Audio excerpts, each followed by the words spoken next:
Yes, people, and welcome back to another edition of the Rivals. This is the Champions League edition.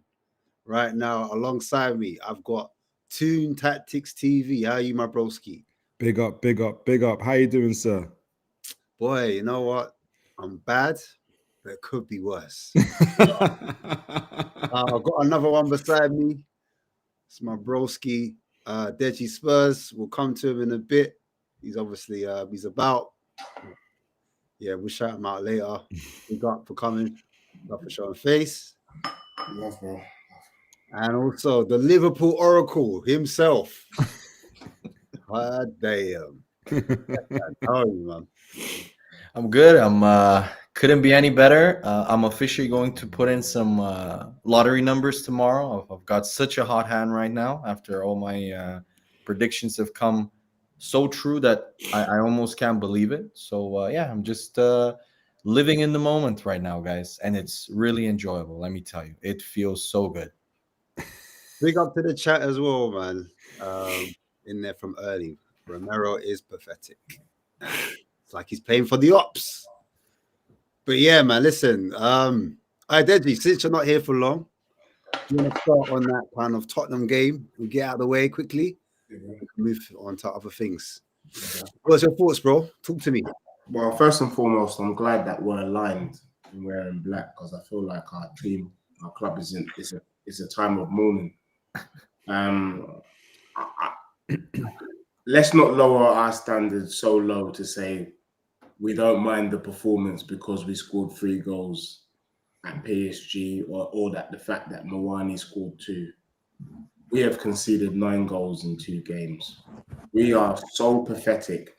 And one of the things as to why I'm extremely pissed off is that I was led to believe that under Frank, we would be strong defensively. 9 goals in 2 games is not strong defensively. And it happens to be that the part that is supposed to be the strongest. For me, if I'm doing low block, I know that if you're going to score against me, you got to score from the wings. You're not going to come and score through the middle. Yet, the Arsenal game, the PSG game, man, them are just scoring through the middle. Like, we're just open like the Red Sea. So, bro, right now, I'm extremely pissed off. Look, it's so bad under Frank that I'm anging. Like, legit, I'm anging, bro. Run back. Yeah, I'm anging, bro. Because you know what? At least with Ange, you knew what you were getting. I don't know what we're getting, bro. But I can't put up with this crap no more. We ain't good in attack. We can't. At least with Ange, we could attack. We just couldn't defend. Under Frank, we can't attack and we can't defend. So it's even worse, bro. So for me, bro, like an Ange-esque performance tonight. Nah, bro, that wasn't Ange, bro. That was because we scored a lot, but we let. Yeah, but PSG's rubbish. I've been saying that European teams are crap from day dot. PSG were there for the taking, bro. No, I'm not buying into that rubbish, bro. If Arsenal played PSG today, they would have scored 7. Legit. Let's be real. They would have scored 7 or 8. Nah, bro. We need last season one more game. In fact, I don't know why we're wasting time. Like on the Eurostar, he should be kicked off. Yeah, but last season, PSG, to be fair, they beat Liverpool, they beat Aston Villa, and they beat Arsenal as well. They beat all 3. Yeah, that last season. Did you not see a team that was there for the taking tonight? Yeah, the fact that they conceded 3 goals to Spurs wasn't because we were so good. It was because they were that bad that we could score 3. I mean, I was actually, when I saw, because I just saw the scores, I watched the Arsenal game, and I saw that you guys had scored 3. I was like, I mean, Spurs must have played, and then I also saw the stats. Spurs' XG was higher than PSG's, so that means that the actual chances that you guys created were better. So, to be fair, I thought we played better in that first half, and we should have held on to the 1-0 lead. It's a shame that we conceded on the 44th minute to make it 1-1 because I felt we had we didn't have a line shed possession, but we had control in the right areas, if that makes sense. So when we were going forwards, we was just the final ball we were lacking, if that makes sense. Yes, PSG do what PSG do, and they control. I just thought individual errors cost us in the second half. Romero being one of them. I don't know how you felt, Deji. You didn't think it was individual errors that cost us more, or you thought it was the way we were set up? Because I felt like against Arsenal, I'm with you. You understand? But this game, they came out with a bit more fire, a bit more hunger. The attitude was right. It was just the execution. Bergvall being one of them. Obviously, he did well to help with the assist or the pre-assist for the first goal. But I just felt like there was moments where I'm like, brother, get your head up. Even Archie Gray, you could have, if you got your head up, you could have cut that back. But I get why you're pissed in it because we let in so many and they carved us open so many times. And Vitinha, listen, the hat trick, left foot, right foot. He's just what can you say? What can I say? He's like a little wizard. Do you know what I mean? But I just felt us playing out from the back again, sloppy goal. Papa Matasar miscontrolling it, giving them a easy 1v1 free ball to score a goal, and then a penalty from Romero. Handball.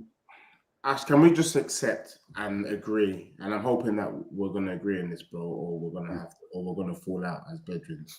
Yeah. Can we get rid of Vicario, bro? Yeah. I think he's crap. I've been saying it for a minute, bro. That we need to get rid of the guy now, bro. He's rubbish.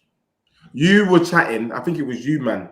I don't know if it was you, man, but It was me. I have said Vicario. I've been saying Vicario, but I think Ash and Marlon were with Sim or one of the brothers from We Are Tottenham TV, and they tried to say that Vicario is not the issue at the moment. And I thought, is he smoking Bougie Banton? You know what?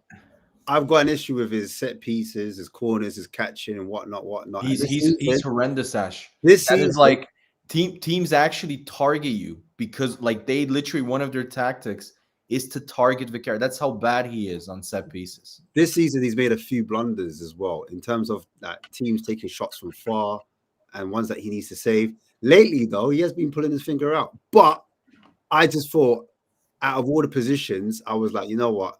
Let's just get through this season, get to the summer window, and then address it. But coming at the club, listening to you, Deji, you know what I'm saying? Yeah. They're saying they're looking for a keeper in January. So, you know what I'm saying? They're looking to spend for a keeper. So, I still think we could improve on that left-hand side, that left wing. That's just me personally. But, yeah, today was like, as much as I thought it was improvement, I was still angry. I was still upset. And I know you guys are thinking, I know Liverpool Oracle's already said, but you got 3 goals. But I'm with Deji. Do you know what I'm saying? It's just sloppiness of the highest. Because you know what it was? It's what we went 1-0 up, then 1-1, then 2-1 up. Then yeah, 2-2. I saw the sequence and I was like, so the flashes, doom.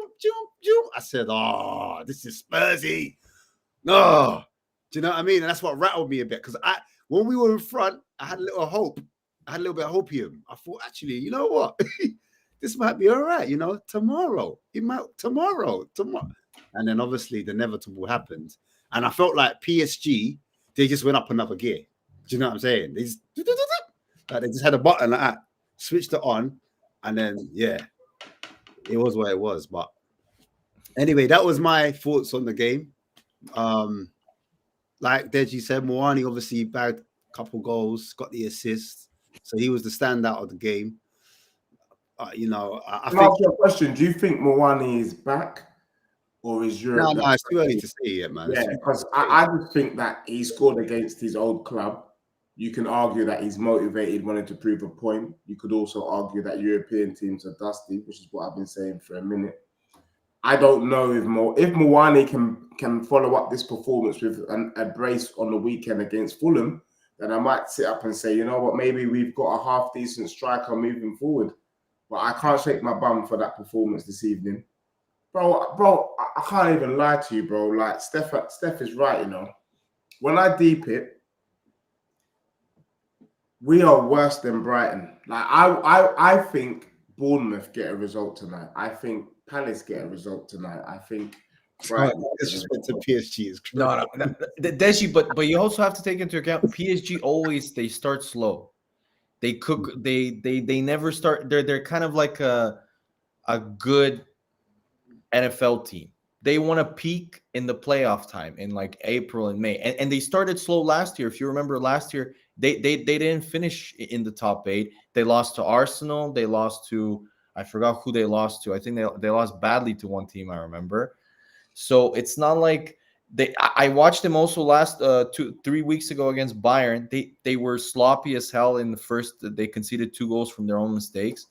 You guys scored 3 goals. It's only a positive to go to Paris and to, lead. Let's be honest. Every Spurs fan from what I saw the podcast and stuff, they thought you guys were gonna get pretty much the same treatment as you did against Arsenal. Yeah, correct. And that's not. And from reading from the stats, just reading the stats, I'm reading that you guys actually played better than them based on the quality of the actual chances. They had 3 big chances. You had 4. You had That 1 is point. Eh, But I think on a level, and I had it in my chat because I did a watch along for the game. A lot of people were of the opinion that the players had checked out. There was moments in that game where you thought these men have checked out the building, man. These men are at the airport. And when you have fans feeling like the players have checked out, then that is worrying signs. So I hear you. I think a friend of mine, Arthur, was saying like even he thinks like stats is flawed. He was saying yesterday that XG, when you look at Haaland and then you look at like a Richarlison, you can't compare them because the circumstances, the scenario, Haaland's more likely to finish than things. So why are we measuring in XG? I think the stats paints a false picture of that game. We were dusty, bro. I can't even lie. Like I asked a question during my stream in the first half whether the Richarlison header counted as a shot on target. Sorry. I, You know why I, he said that though? And Because he's so close, like it's hard to miss it. Like he's do you literally know what I'm saying? is here, Richarlison's here. Like you know what? Like I think Moani's headed it back across the goal, isn't it? Because it's a Yeah. from Bergvall, so he's headed across back goal, and then it's like a tap in. So You know what I mean? He's got to do much. It's you get hard. what I'm saying? no, the only negative twist that I can think of to this, I mean, everybody expected you to lose to PSG. It's not a surprise. Correct. Yeah. Is Yeah.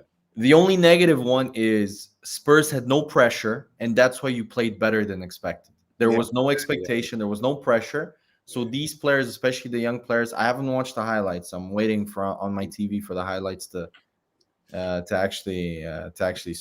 They're on now. I'm just watching them. Oh no, I'm watching on Bulgarian TV, so they're a bit slower. But yeah, so like it's still for me, it's better than nothing.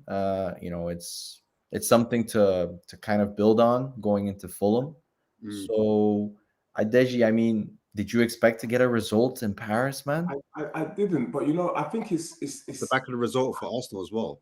Yeah, do you know what it is? It's not that we expect, but it's like I'll give you an example. Like I think when you watch the game against Brighton, people were saying, away to Brighton is tough. But when you watch how the game planned out, we should have won. Even the Villa game, we should have won. I'm looking at tonight's game, a Paris Saint-Germain team that was happy for us to score goals.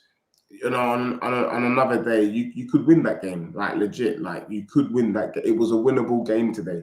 It wasn't like you said, they usually start slow. Paris Saint-Germain were not convincing tonight, bro. I can't even lie to you. And yeah, man, whatever, man. All right, big up Olu. He's just entered the building. How you doing? Big man? up, Olu. Big up. It could be worse, Deji. Your microphone's shit. One sec. Let me one sec. Let it all work out. Come on, Dave, you rap for me. Let it all work out. Let it all. Come on, finish off. You like music? Ollie, if you were a balloon, I would pop you right now. Man came in with that dusty voice, boy. Yeah, the only thing just is your team. What are you talking about? Like, Deji, Stefan, I was watching Ash on we are Tottenham TV. Oh, come and see depression. No, the best was Sim when Eze scored his 30, threw his headphones and was like, this little rat always taking the piss and stuff like that. Yeah, that was funny.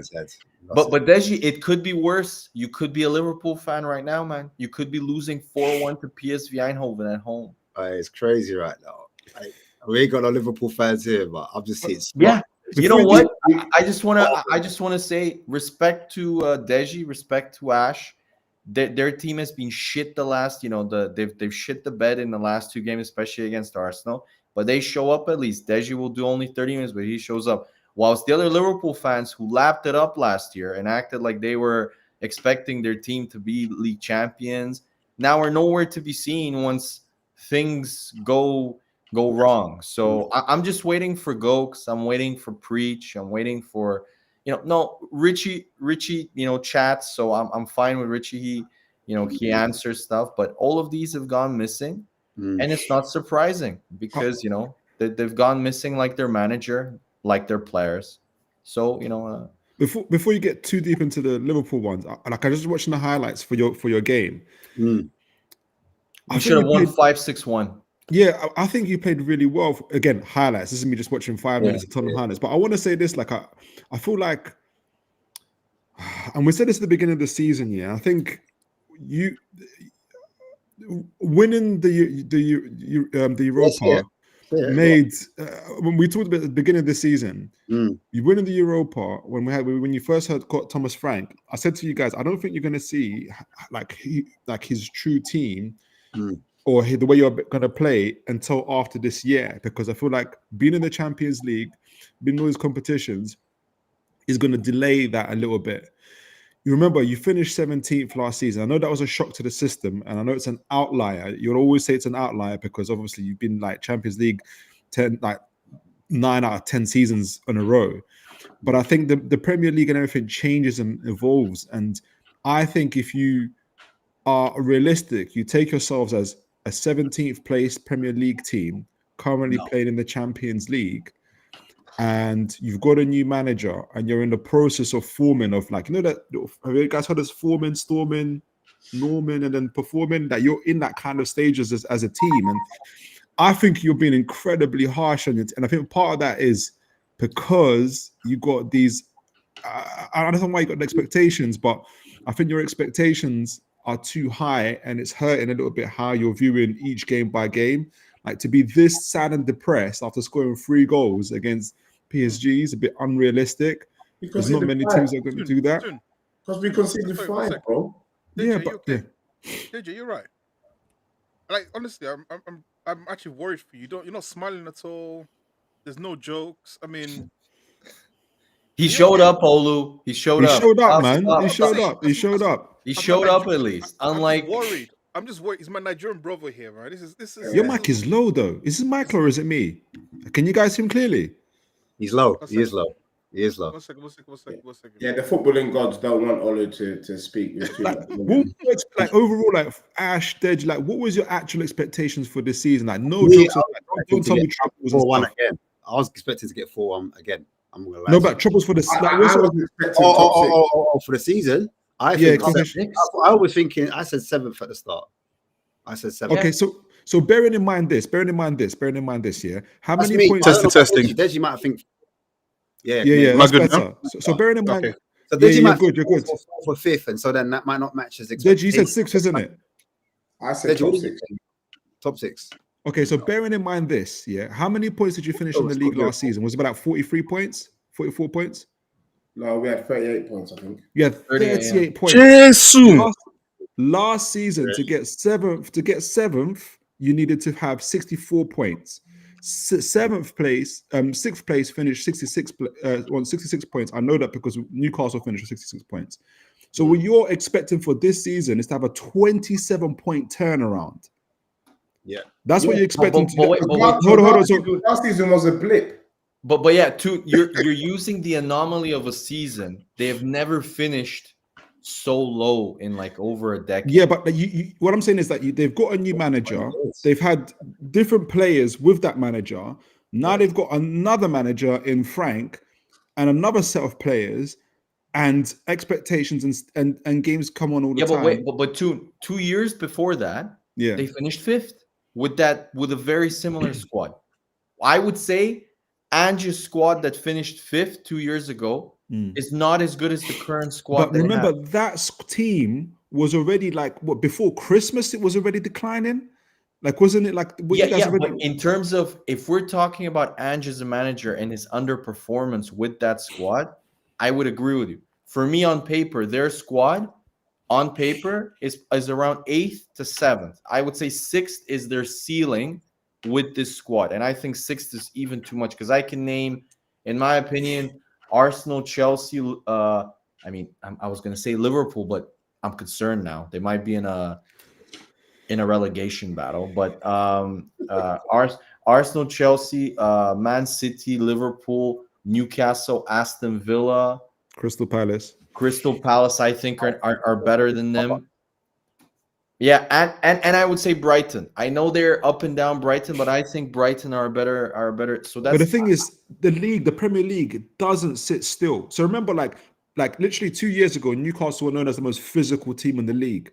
We're not the most physical team in the league no more. It's the likes of Bournemouths, Brightons, like big players doing everything. That's how quick the league moves on. And so, like, you had a desperately bad season, and you're trying to catch up, and you've got more games on top of that. Like, I feel like it's too much, man. Like, I feel like you've really done all right. Like, I feel like you're performing where you're at. Oh no.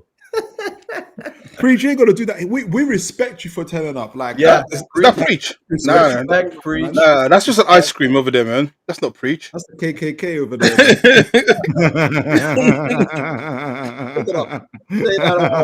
It's okay, preach. It's okay. Come on, play, bro. Now, I want you to tell all the viewers, Stefan, I'm sorry. You're right. You were completely right. gosh. Jeez. Jeez. Liverpool are shit. Right at I the want gate. you to say this sentence. That's like when you come home and the wife's complaining like 5 seconds. Like, you ain't had the time to put your bag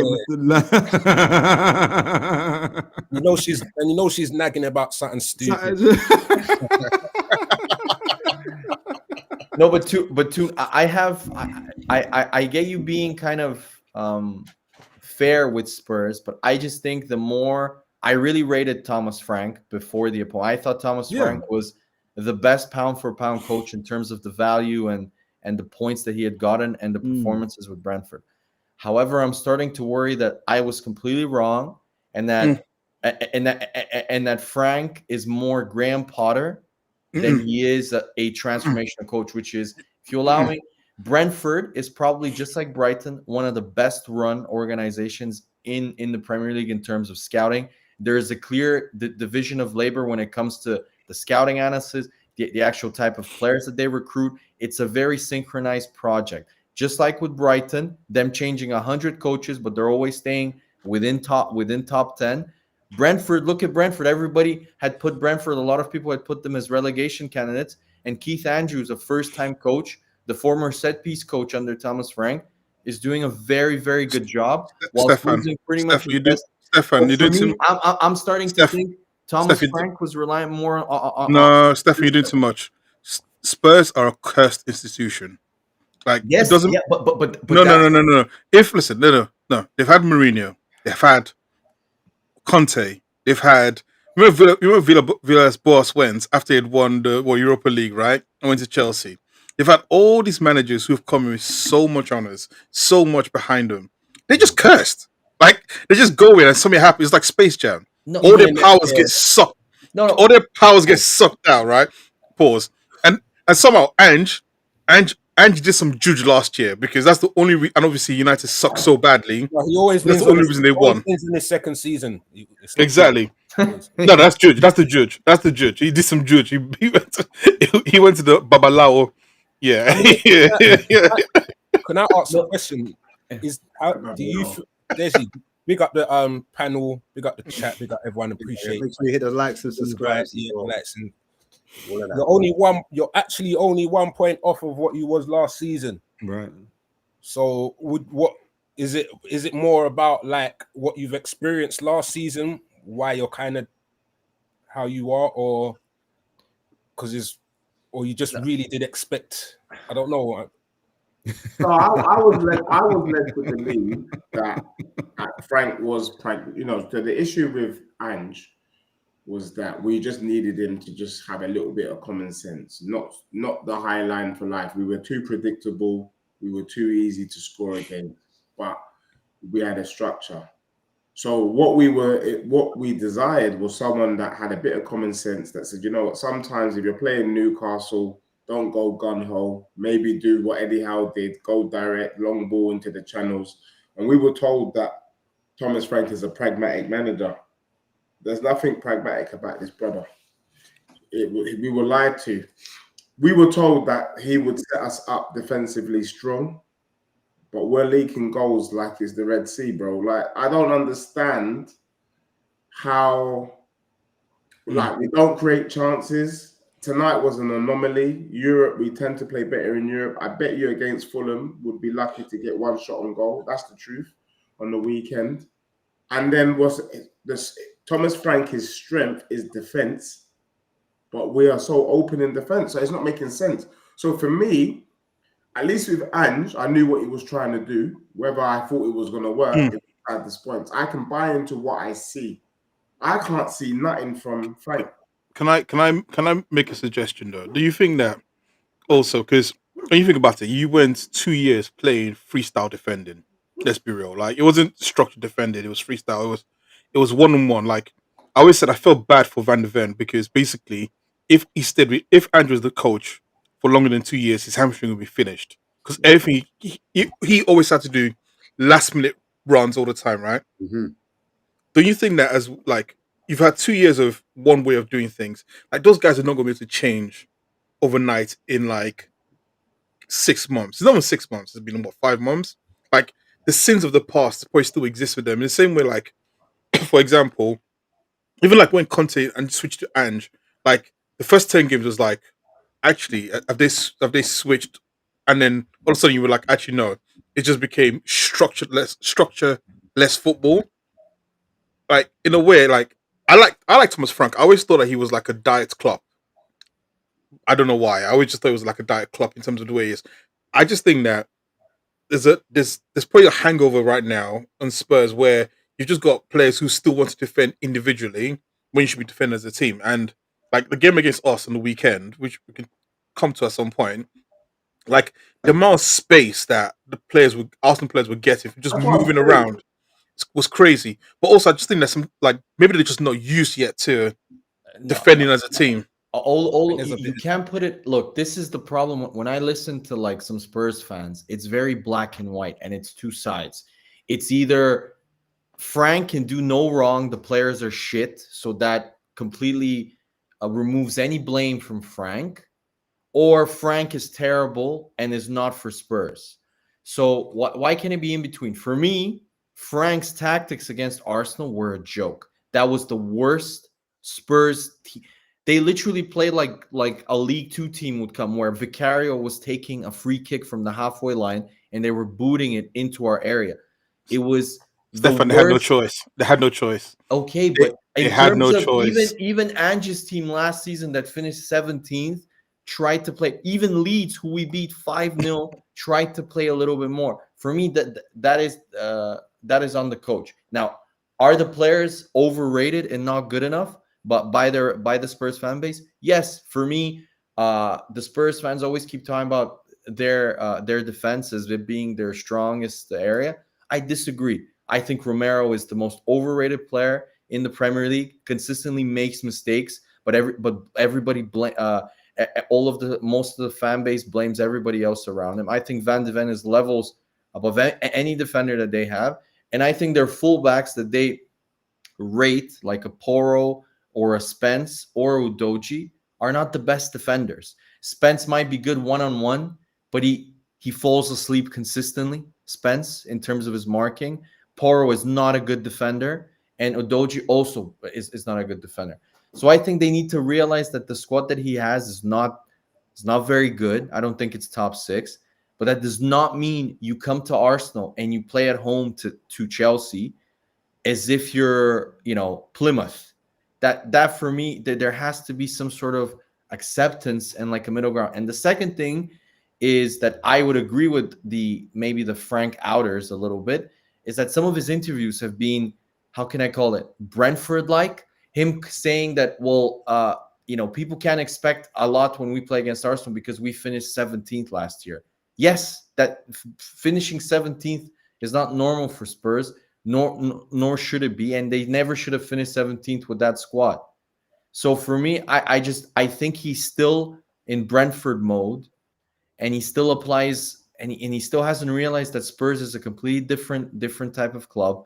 There's a lot more scrutiny, there's a lot more expectation, and he cannot get away with playing like this away to Arsenal or to Chelsea and then giving these type of interviews. he'll So get- that he'll you know, get- both. get away I with think there are both sides that it's a mix of reasons. Not Frank is terrible or the players are really shit, what can you do with those players?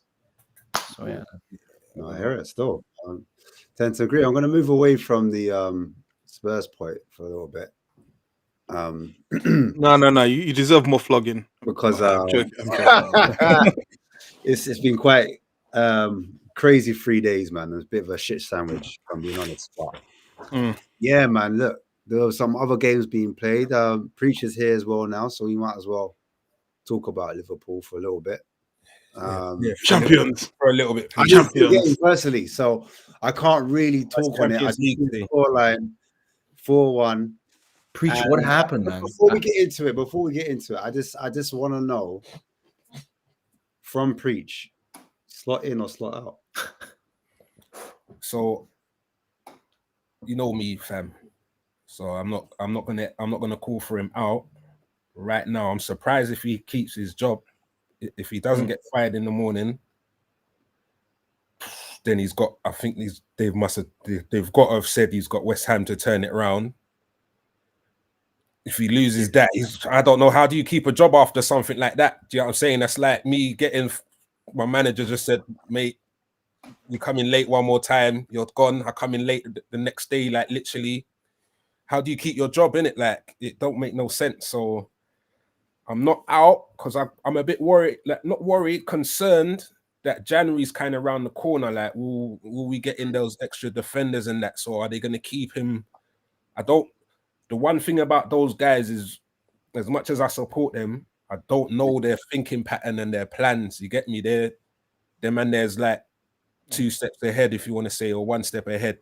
But so I don't know the actual. I'm more like it worked out like the end of Marvel. You get me? Like, see that bit there was the.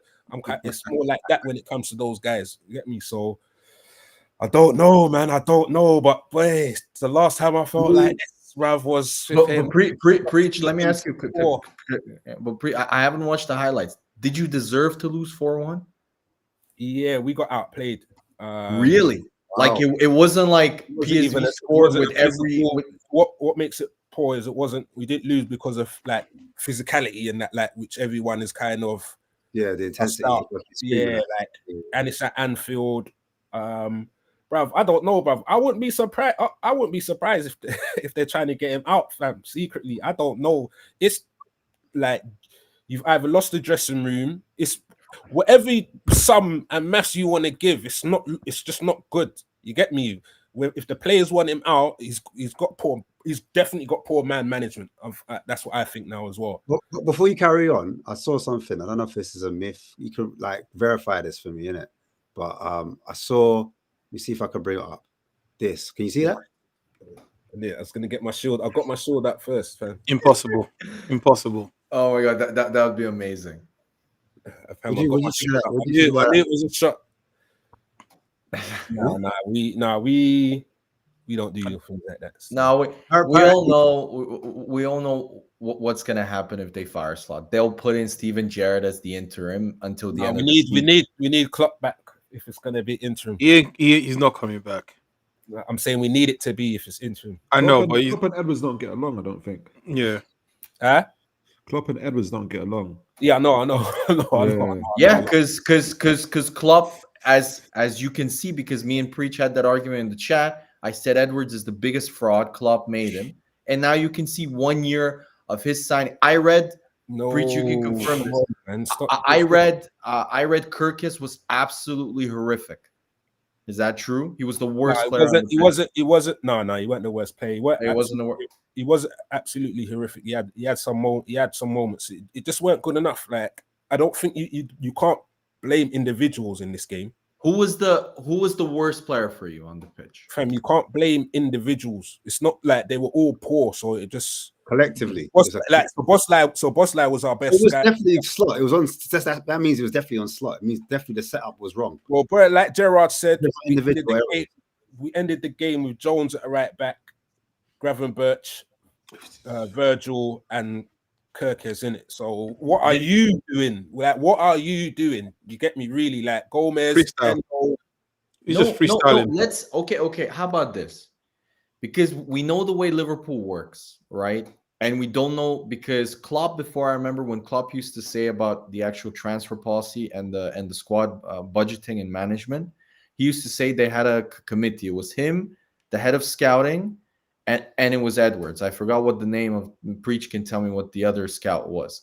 And then they would make decisions on transfers. Now, who has made these decisions on these transfers to leave a defense so threadbare?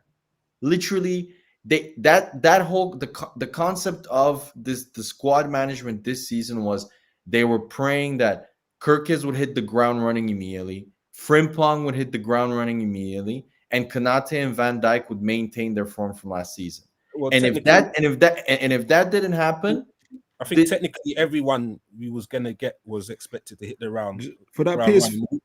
But no, not. not I was gonna say in terms of like getting the defenders. So like the Gahey thing, Yeah, that was the biggest mistake. and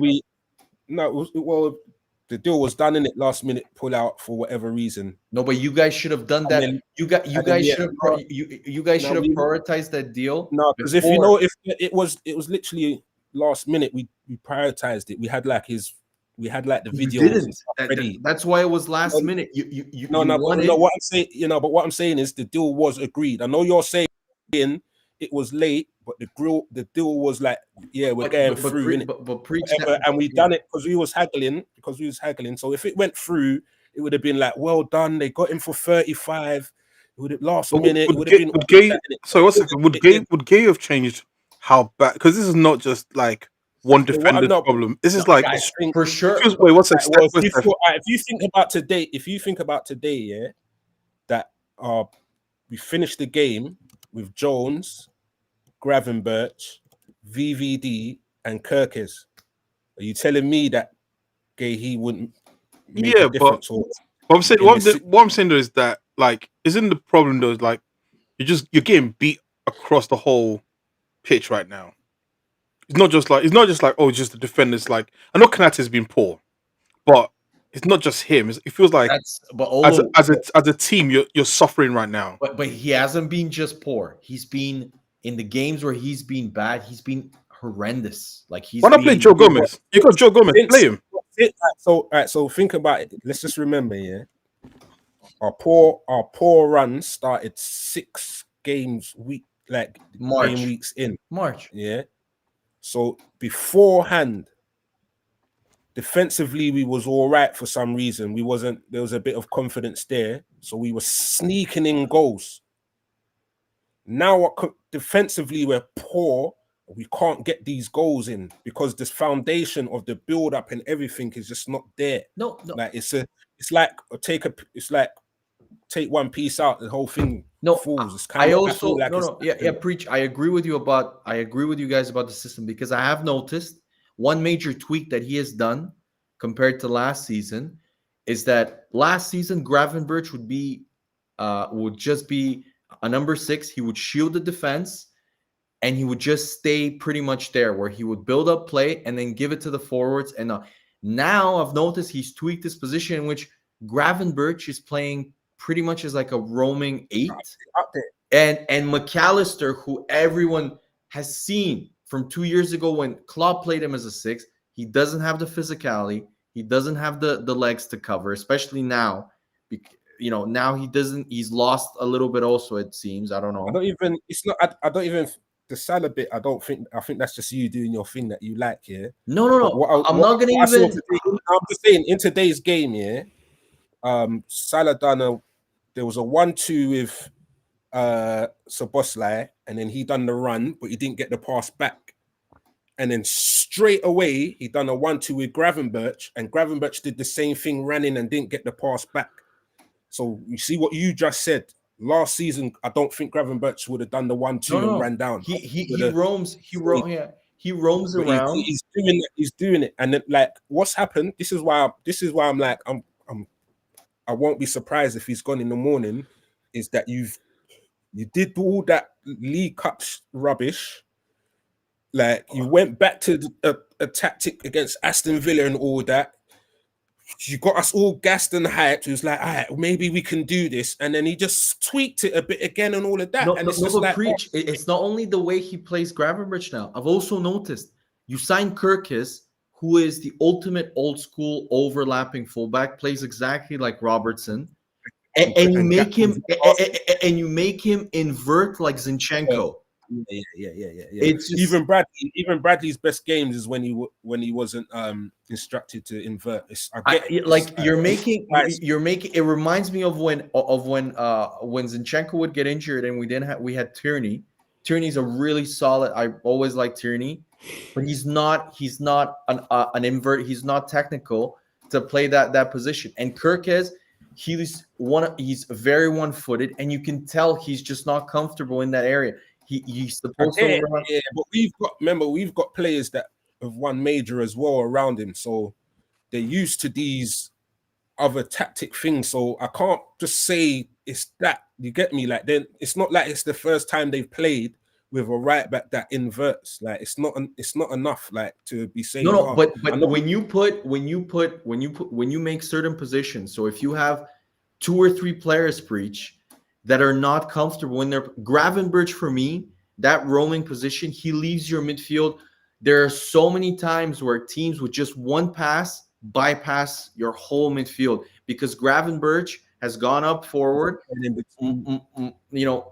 McAllister or Jones don't have the physicality to cope. No, it's the intelligence. I'm sorry on that. It's the intelligence because I'll say this right, and I'll use Arsenal as an example. Like sometimes Zubimendi vacates that defensive midfield, but what you tend to see is players run into position and take up that position. Right.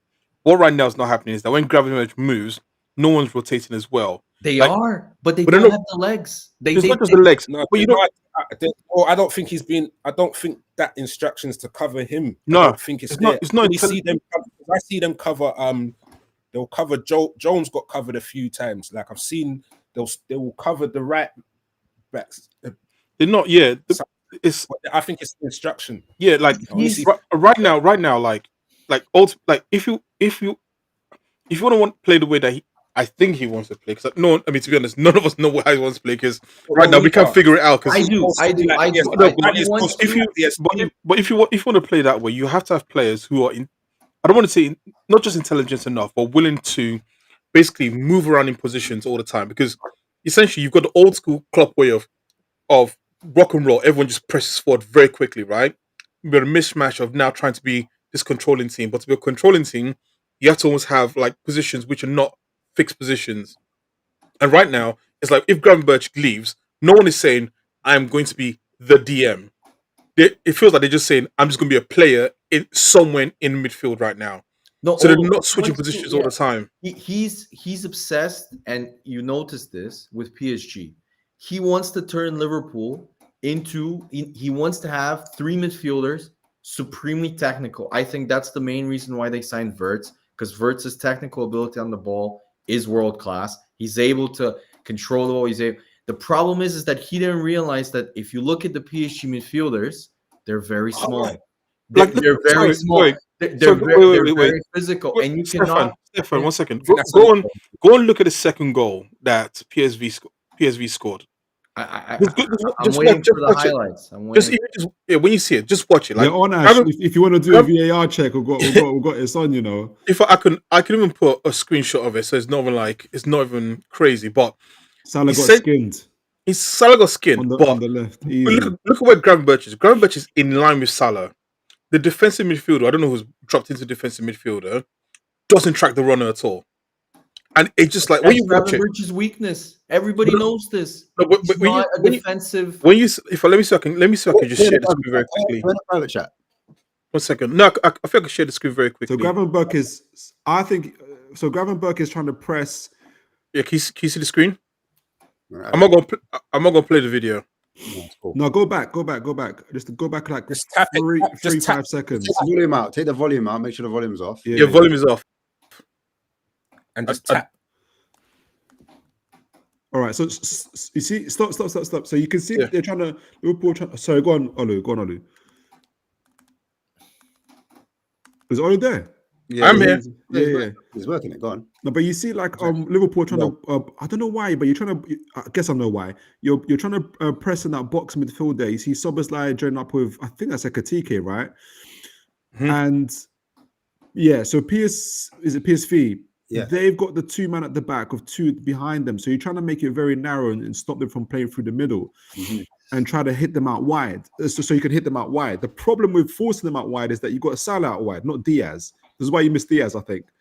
So, it's about, but remember, Gravenberch is trying to. PSV are clever. They've got a man in the middle here, who Gravenberch is there to cover. I think, and behind there you can see what's his name, McAllister marking the other guy. I don't know who's supposed, because of this 2 man pivot that Arne Slot has got now. You got a man free. PSV know that you got a man free. So do you either want your centre back to step up? If you're going to continue with the pivot, do you want the centre back? Isn't this a bit similar to the Chelsea goal that we did last time? I feel like it's almost like similar. Is a bit. Do you know what I mean? Like, who do you want to step up in this situation? So go and play. He's gonna skin him. Tap it, yeah. It's gonna skin him. No recovery pace. Yeah. Salah is slowly becoming, as Liverpool But don't have look, the look, same. look at my points. Look at the defensive midfielder not making a move at all. Static. Which Not defensive making a midfielder? move at all. No, but Which he's not one, though? supposed to. But This Olu, one here. if he That's makes a McAllister. move, He's- Olu, if McAllister makes a move, he leaves his space where Right. he is. But who? open. To who? There's no like the only person. It's So this him, is guy right? there. System. This is slot system, Olu. Like, so he's got 2 man pivot. So that's what I'm saying. There's always going to be a man missing because he's got a 2 man pivot. Whereas last year Liverpool had 3. Look at, they're just jogging. They're just now literally jogging. Yes, Salah is known for this. Too fast. Slow down. So now you got an overload, almost similar height to Man City on this left flank. Is that Curtis Jones right? Yeah. Right. So he doesn't know whether to step up or he's got the man on the wide. Obviously, Salah And can't he cover. can't even see him. He can't even. Don't move from there as well. You can't even So see this him. this is what I believe here. Last season, Gravenberch would have been more closer and in between Jones and Ibu. That's what I feel. That's what we did against Villa. That's what we did against Madrid. You know what I'm saying? That it's less of that. It's that something in that is tactics that is changed around there. That's killing us proper. I know there's other things as well, but for me, I think that's the killer point. Because if you want Salah to cheat, you're gonna need that a little bit more protection around that area. Like you can't have it. You definitely can't have it both ways. And the thing is, the guy played it through the middle as well. He took Right through the middle. That's what But guys, that's what I mean. Is that's what like the intelligence of That's a of liberty. McAllister not to get back into but like a guys, defensive these midfield things- position is guys, crazy. Let's be honest. These things. Big up Mitch. They got Mitch, man. Oh, Big up look, Mitch, man. these things last season happened. They still conceded chances. Their midfield did get bypassed last season. People didn't notice it as much because Salah was so clinical. No, but and would this is not. score It's it, not like and when this. would It's not score like and this. Say that you Nah, can't say it's not the no. same that at This all. is different the levels. weakness and that what people didn't notice it. Like it was there, like what you're saying. But Not as so bad. to compensate that weakness, Gravenberch needs to drop more.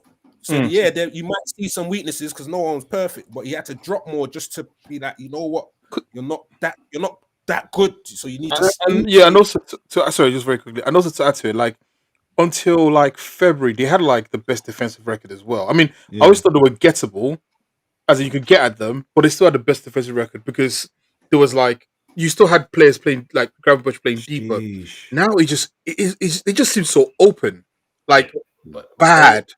Different And players in different positions. It changes everything. Like you put Gravenberch in the McAllister position there, he reads the game slightly different and uses his legs to get over to protect the back four a bit more. And then that gives Szoboszlai a little bit more time to come in to protect as well. It's just not happening in the minute with McAllister as the deepest lying guy. Once he's exposed, it's done. I also think Luis Diaz, people are underestimating the amount of pressing Darwin Núñez and Luis Diaz did. Correct. And TK and Isaac especially. Newcastle fans will tell you, like Mitch, Isaac didn't press as much. He's as not the only one. teammates. I'm here too, bro. Pretty much every Newcastle fan on the planet will tell you ejected a press. Like I've heard this from Newcastle fans is he would take shifts off. He wouldn't press like his other teammates. So people believe that now. They don't think that was just us being bitter when we were selling him, no? Yeah, you actually want to listen to what we said when it was happening. No, I don't think. Do you think? I don't think we got him. Like we got him because of what he does at Newcastle. Like, why would you buy a player for something that you didn't see, have never seen them do?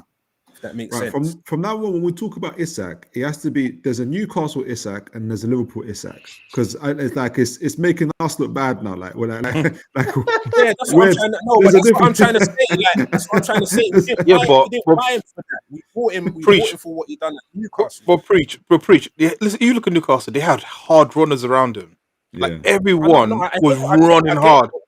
Right now, Liverpool, like of him to do something that he wasn't doing before was never. It doesn't make sense, because if you like, as much as you might try to mock him, Murphy puts a lot of hard graft, and he puts in a shift. He puts in a hell of a shift. Even Gordon, I know he's been poor this season. All of them. He keeps running. You look at the midfield; they keep running, they keep moving. That's what I'm saying, like, so imagine if we kept Diaz, maybe.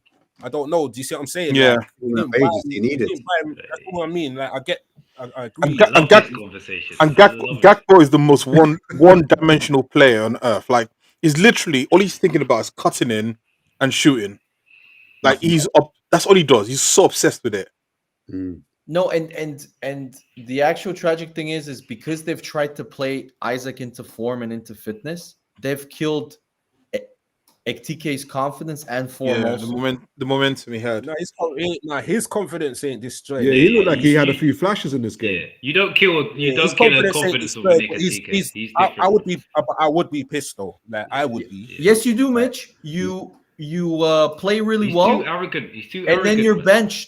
And then you're benched. TK is more one of them I will show you type of guys rather than his confidence drop. Okay, maybe. But I'm loving this conversation because anybody that's watched me on most streams, I've started running this little rhetoric that is Isak a system player? Oh. Is that what the conversation needs to start becoming right now? Is it the system or is it Isak? Did he catch fire? It seems to be that Eddie Howe created a system that made this guy a superstar. Oh wow! So he's the one that gave him to flourish. Hey, Toon said it a few times. He did say it. Strikers don't make Newcastle. Newcastle make strikers. That's right. No, that is Mitch has every reason, because if you look at pretty much every single player that has joined Newcastle has improved. I mean, other than some of the improvements of Murphy, for example, who everybody considered a championship player, Fabian Schär. Look at the way that they have improved, and that's why I really rate Eddie Howe. Now, wait. That's so true. I just thought about it. There's no striker I could think of who've left Newcastle and kept the same level. Like, actually, Demba Ba, his level dropped. Cisse, his level dropped. You have to go that far, like 12 years. Harold. I'm trying to think of strikers who moved. Simon Rondon. Jose Perez. Seriously, it's crazy. Wait, you know what? I'll give you one. Hosselu went to Real Madrid and did bits. Oh yeah, that is true. That is true. Hosselu. He became Champions League winner. That's the one though. The only one. No, but what PSV did, they did exactly what Man City did. When O'Reilly and Doku just teamed up on he was on the left. Bradley. And this one is Jones this time. Bradley. Who was in your right? Who was your right back? Was it Bradley your right back? Bradley got absolutely destroyed by they targeted him. Yeah, against City.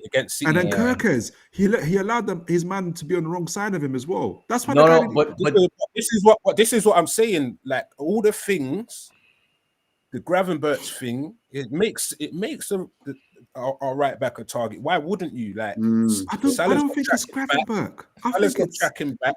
I think it's not Gravenberch, guys. I think no. That's what I'm.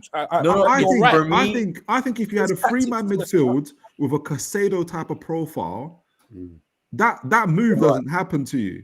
I don't think that happens.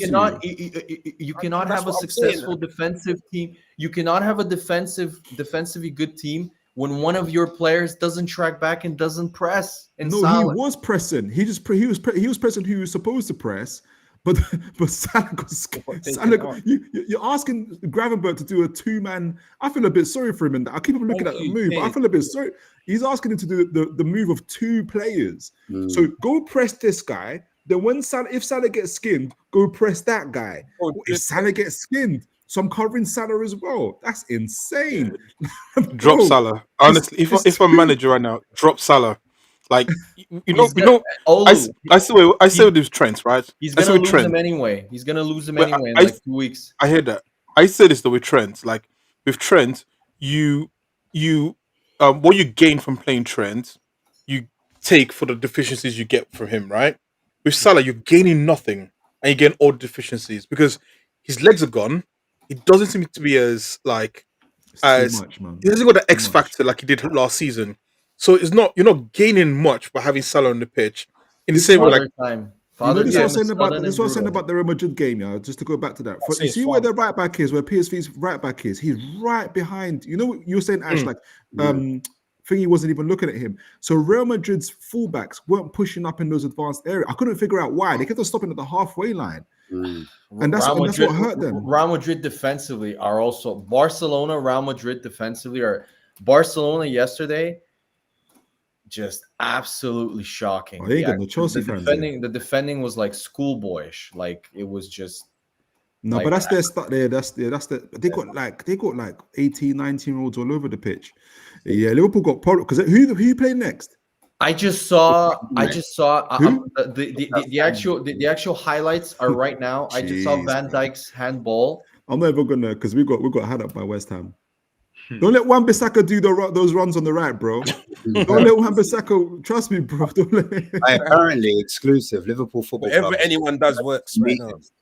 They're holding an emergency meeting tomorrow to discuss the pressing issue of their team's poor performance. Oh, he's gone. The future of manager Arne Slot, according to respected sources. That's Michael Edwards, the CEO of football. He's gone. That's PR though. Who's going to come in now? Richard Hughes. Another striker. This is a critical moment for the club.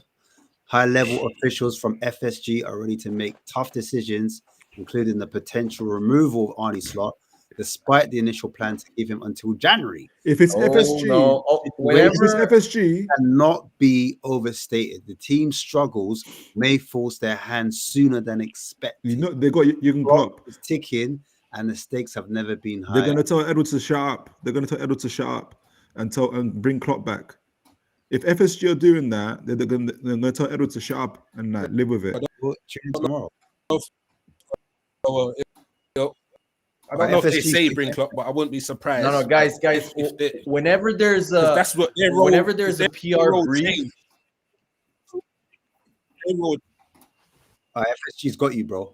They got you, bro. Preach, we can't hear you. Yeah. Your their role is changed. No, he's not hearing us. No, man, you've been cut out, bro. FSG, hey, you might have to come in and come back out. I don't know. It's crazy. Because I was on my the man don't want you Can to you hear speak. me now? Yeah. Hey, free preach. Can you hear me now? Can you hear me now? Can you hear me now? No. Yeah. Oh, okay. Yeah. Now, if their role has changed, FSG, they're supposed to be silent. So no, Edwards messed up the money. This is bad. This could get you to relegation for him if you continue like that. Because everyone's going to do the same move on you. Just advance the fullback. Yeah. Like that's what I'm saying. It's serious. It's serious. Because are you sure? He's like,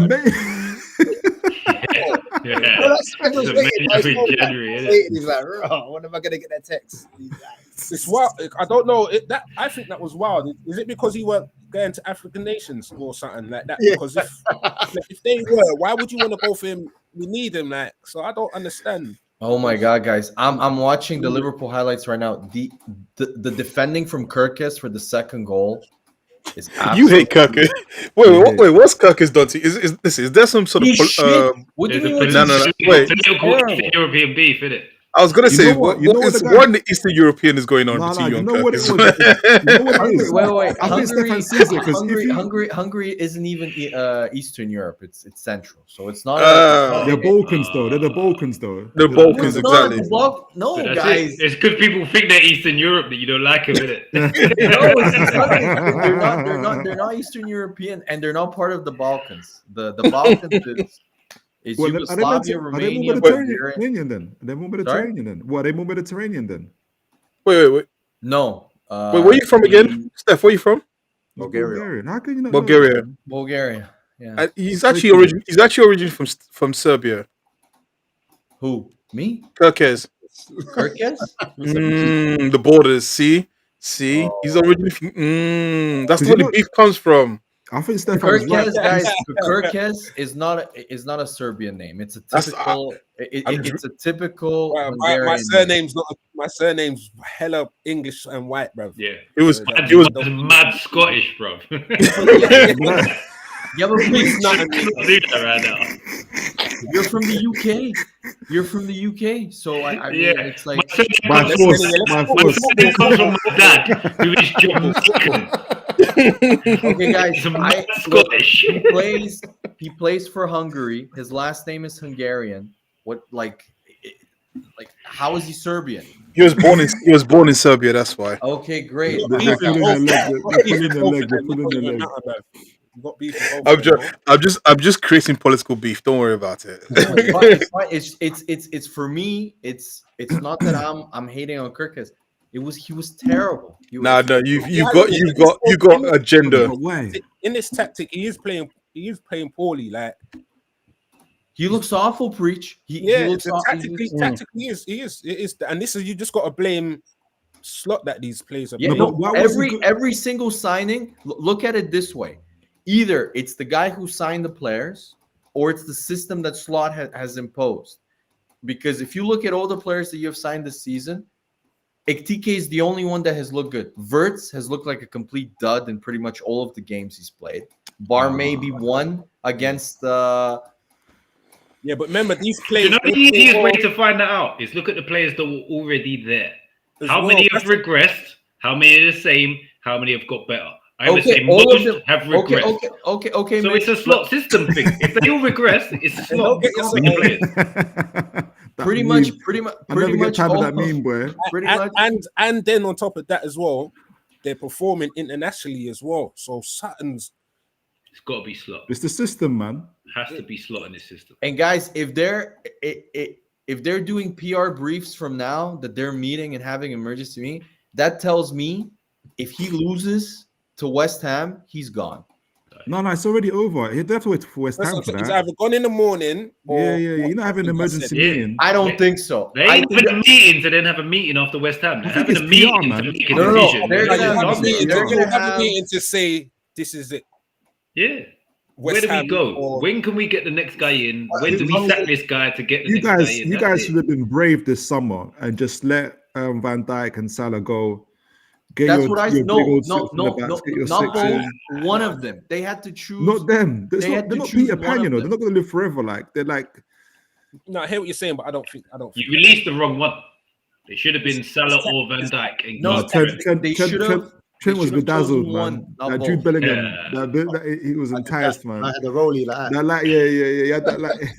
No, because he had that light skin effect, bro. Bellingham was sending them Spanish hotties. Look at these Spanish chicks I got out here, bro. Speaking Spanish.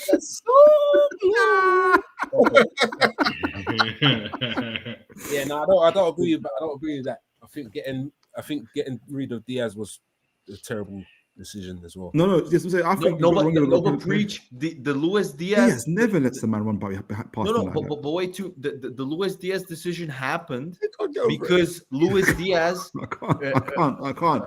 No, the Luis Diaz decision happened because Luis Diaz saw the money that Salah was on, and he wanted. When did he see it? 50K. What was the date when he saw it? When did Diaz he see was on 50K. Diaz was on 50. You guys took the mick. No, bro. he wasn't on 50K. He was. You see, they should have.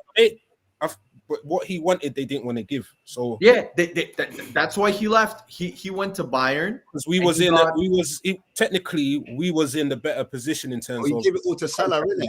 That's why you got. Yeah. No, and then the same thing And is Isak. happening. No, and guys, and now the same thing is happening with the center back. It's dark. It's Konate. dark and hell is hot. Bless your man. Yeah. Bless. So I'm joking. It's not easy. I honestly can't believe that they're gonna sack him because Liverpool usually they wait a season maybe and then they sack because Rodgers. I remember after he finished second, he had a terrible season. They waited and then they sacked him midway through the next season. But they're learning from those mistakes. Terrible, man. What are they like? But guys, okay, if they sack Slot now, okay, you have to have a plan. Who are you gonna hire? Intern. It doesn't matter. Look, What do you mean it doesn't matter, I know what Toon thinks. Yeah, I'm a Newcastle fan. If we're losing 8 games in 10, I want the guy out. We're getting carved open. 8. It's got to be. What is it? Is that? It's about 8 in 10. Is it not? Am I right with that? It was 6-7 before. Is anybody else accepting losing 8 in 10? Is anybody here accepting that? So why should Liverpool be doing that? Bad work. That's crazy work. No, Ash. The most damning stat is since March, since the PSG game, Liverpool have lost. I think it was either 43 or 44% of all of the games that they've played. That's 10 hog levels. Bro, listen, this year, I think at some point this year, they're 19th in the form table. Like, if you look at it, only Wolves had a worse point. Wait. The worst. I think it's at the same level as this. If I'm being real, this is. Gracious. Did he win the league? Did he win the league before though? You gotta remember, we're not just you guys. We're champions doing this. Okay. Oh, that makes it much better. He's back. When you throw shots, just remember that it's the point of view. So you're Break an ankle when we. I'm the only one who knows how to win the Premier League. Bro, yes. Do it again then. Do you know how much more it hurts when you fall from that height? Preach. Do it again then. You don't know how it hurts. Sorry. Preach. Do it again. I don't want to find out. Do it again. Do it again. I'll take a do it again. ankle rather than what's going to happen when you. I will do it again. Do it again. Yeah. Well done. I'm just saying, yeah. Preach, we're good with you. Like this is the time. This is therapy for you. I've seen you on other channels where they're way like this. They take the hacksaw out. Like this is a good time. You like know, and you saw me. I do what I do, bro. I'm not bothered. Do it again. I will always have shots. Do it again. We're not even throwing shots, man. No, I'm just saying, innit? We're trying to help you. I don't need help, fam. Like you haven't won the league, innit? So how you gonna help? Do you know what? You haven't hit rock bottom yet. You need to This is why I respect Preach so highly. We haven't been in that position. No. When Preach said to me about the darts, that's what I knew. He's broken. He said, "What about look later?" I was like, "What?" I like darts. It's like, what? I like the darts, man. I thought Yoms' F1 shouts were bad, but the darts. F1 has Lewis Hamilton, man. What even remotely? I was thinking to myself, somebody's missing. Man United. Man, Yoms. Yeah. He has no more defense now. He can't defend against 10 men Everton. That's cold. They're the only ones who ain't hit up my phone today. Still, ain't had no. There's always one. How can a man slap a next man on the same team, get sent off, and your team still loses? That give you a head start. Is that been confirmed? What it was all about? Yeah. No, yeah. Hold on. No, why they fought wouldn't necessarily come out. But the reason why it came was because basically, it was a hospital pass, wasn't it? That Keane gave into the middle, and then Bruno took. No, Gay gave the pass, and Keane. Keane was the one who lost the ball. So I think the pass came from Gay to him. Gay won he it then back and kicked passed it. him. Either there was a hospital pass somewhere, and then Gay just flipped that for no reason. He was having a good game, man. Yeah, He was having a good game. You know? Yeah, you see it. Yeah, this is mad. I see this Oh, earlier. punched him. This is crazy. This is like- crazy. AI is crazy. Hey, you know what? It's the last one. What's the last one? The last one's the best one. What? He's like, no, bro, fuck you. headshot, dead. Yeah, you know Yeah, what? it's Yeah, crazy. it's dangerous, you know. It's done. It's done. Yeah, crazy work, man. I'm so glad it weren't around Rogers' days, or even Yeah. Hudson days. That would have been damaging. Yeah, but what happened with Forest as well? Like, I just realized. Bro, Saying, what I'm trying to say, bro. Everyone's trying to give me players, and it's slot, fam. It's slot. It's just him. Can't believe you said it though. You know how you were back and slot to the end. Now you're like, Because the reason why it's worse is because he's had the formula. It was there. It's not your first season and you're trying to work it out and you're just being stubborn, saying I'm not going to change. You had the formula. You changed it. So it's worse. It's worse. Like it's just it's levels. It's like if someone steals from you. It's worse when it's a friend or a family member. Like the closer, it's just worse. I get it. But it's just worse because he's won it. He's had the formula, like the winning formula, and you've just changed it. Who does that? Like, why would you do that? Numbers, man? I had a winning lottery numbers. Like, don't. You know what I'm saying? Don't. The saying. Let me do it my way. Broke, don't fix it. In it, like you. Why did you? Should have. Remember. Anyway, when I was talking to you, like I'm saying, no, don't worry. Like add-ons, these add-ons to what we're gonna do, bruv. That's what I expected. I did not expect this change. Like I did not see it at all. The tactic change did not, honestly, like I was just like, yeah, add-ons, you get me? Like he's changed it all, bruv, and it's just gone. Like I would have just put like, like midfield, I would have had like Edison, like from Atlanta, just add Edison to that midfield. He's available as well. Yeah, I can't think of a good right winger like to rotate with Salah, someone along those lines. Keep Diaz. Maybe I don't know. He's not as good, but I was gonna say Adeyemi, but nah. Yeah, it's like but if you're buying one of the frontmen that are going to score goals, you can bring in an Adeyemi over a Salah because the goals come from different angles at that point. You don't need to replace Salah like for like. You just need someone who's effective. Get Edison, get Frimpong. When he decided to take Salah off, Frimpong came on and made an impact on the game. I told you, Ash. Frimpong on the right. I know you don't like him, but Frimpong on the right. I just don't like fullbacks playing on the wing. But he's a winger playing fullback when he plays at fullback. He's not a fullback playing winger when he plays on the wing. I don't think. I think he's a winger playing fullback. I was converted. That was one of the rumors anyway, that Salah was going to go AFCONs in it, and then he will cover it. Yeah, but do you think you'll improve when Salah goes to AFCON? Do you think you'll do better?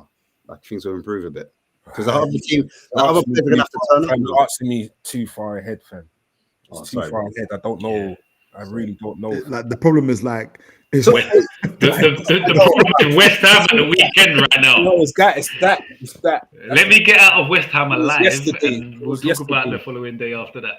Yeah. I need to know. I can't even talk about if you're going to finish the top four. Or I can't talk. You can't have that discussion.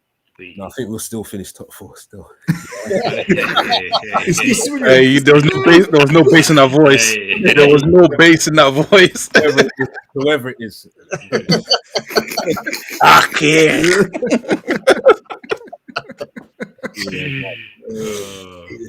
It's a bit bad, but yeah, look, Newcastle. Let's talk about Newcastle. Marseille. Hey, Man City. Man City. Was it Man City? Oh, can't get away with it that easy. Marseille happened, bro. 2-1 to the Marseille. The Mitch scoreline. Yeah, how about fuck you, Olu? What happened at the weekend? I predicted the weekend. What happened at the weekend? How about that? For real, how about that? No, let's talk about it. All I'm going to say is, for me, Nick Pope is done. There's too many now this I season. was waiting for it. Too many in a short space of time. Mm. I've had enough. I'm not gonna lie. They're not even like regular mistakes. They're just stupid. Can't see no more of these. It does my head in. I had to watch it back like 4 times. I'm thinking, where do you think he's going? Like, what are you trying to do? Do you remember the preseason one? Do you remember the preseason one? Oh, when mate. when it went Yeah. over his head. Yeah, no, it was. There's just too many. This season, there's what? What are we saying? 4, 5 goals that are directly to contribute to Nick Pope this season. Yeah, West Ham Arsenal. was The Arsenal corner, the Arsenal winner. one. That one last night. I'm sure there's more than that. Liverpool be harsh. Yeah, there's a few, but like, I'm more thinking about how Eddie Howe thinks a bit, because at the same time, like for instance, the Man City game, I thought he had a good game against Man City. Like Man City had some good shot, like Haaland from point blank range. He kept himself big. Yeah, you're right. But do you not back a lot of Premier League goalies to save most of the stuff he saves?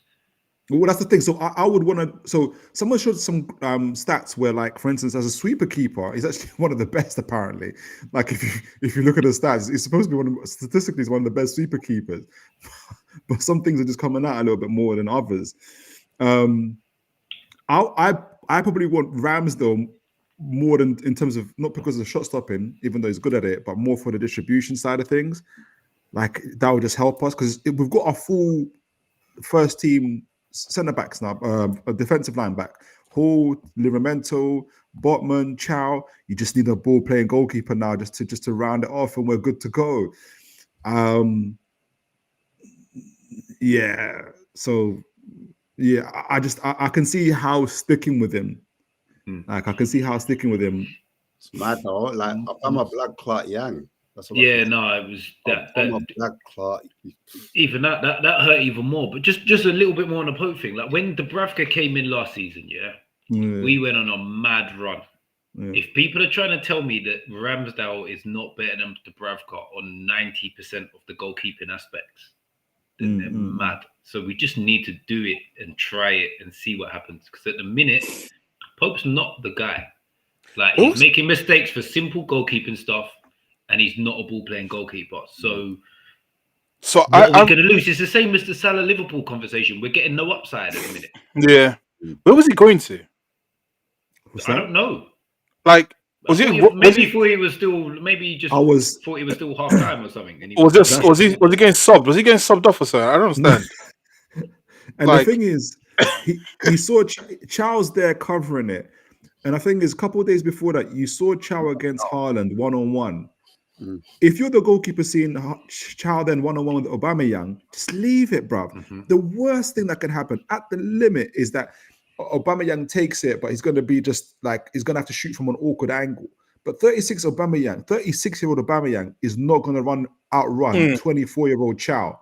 It's not just going to happen, bro. So 36, 36 years old, man. Running amok. It's crazy. Do you know what's crazy? The two things that annoy me the most is when you watch Chow's reaction before Aubameyang gets anywhere near it, he looks at Pope and goes, "Go back." And Aubameyang takes his touch, and the thing that annoys me the most is Pope screaming at him as he takes his touch, like it's gonna make any difference. And it's just like, no, man, you're making it worse. Well, I think about something positive though. Barnes, me, Bagsman, brother. I think that Gordon. I don't know. Problem. He might take this. Do you think? I was gonna say, like, do you guys think, like, I almost feel like Barnes is either a supporting striker, inside forward for sure, but I feel like he's almost like he's just rapid and clinical. Like honestly, he doesn't think twice about it. He's the left-sided forward that Volta needs. Yeah, they play so well together. Yes, because that goes back to the Man City game. Yeah, that we scored some. It was the first goal. Oh my days, we went through Man City on that one. And Lewis Hall creating a threat down the left as well, just creates more space for him to get shots off. I am here for it. Can we talk about the elephant in the room though? There's a £55 million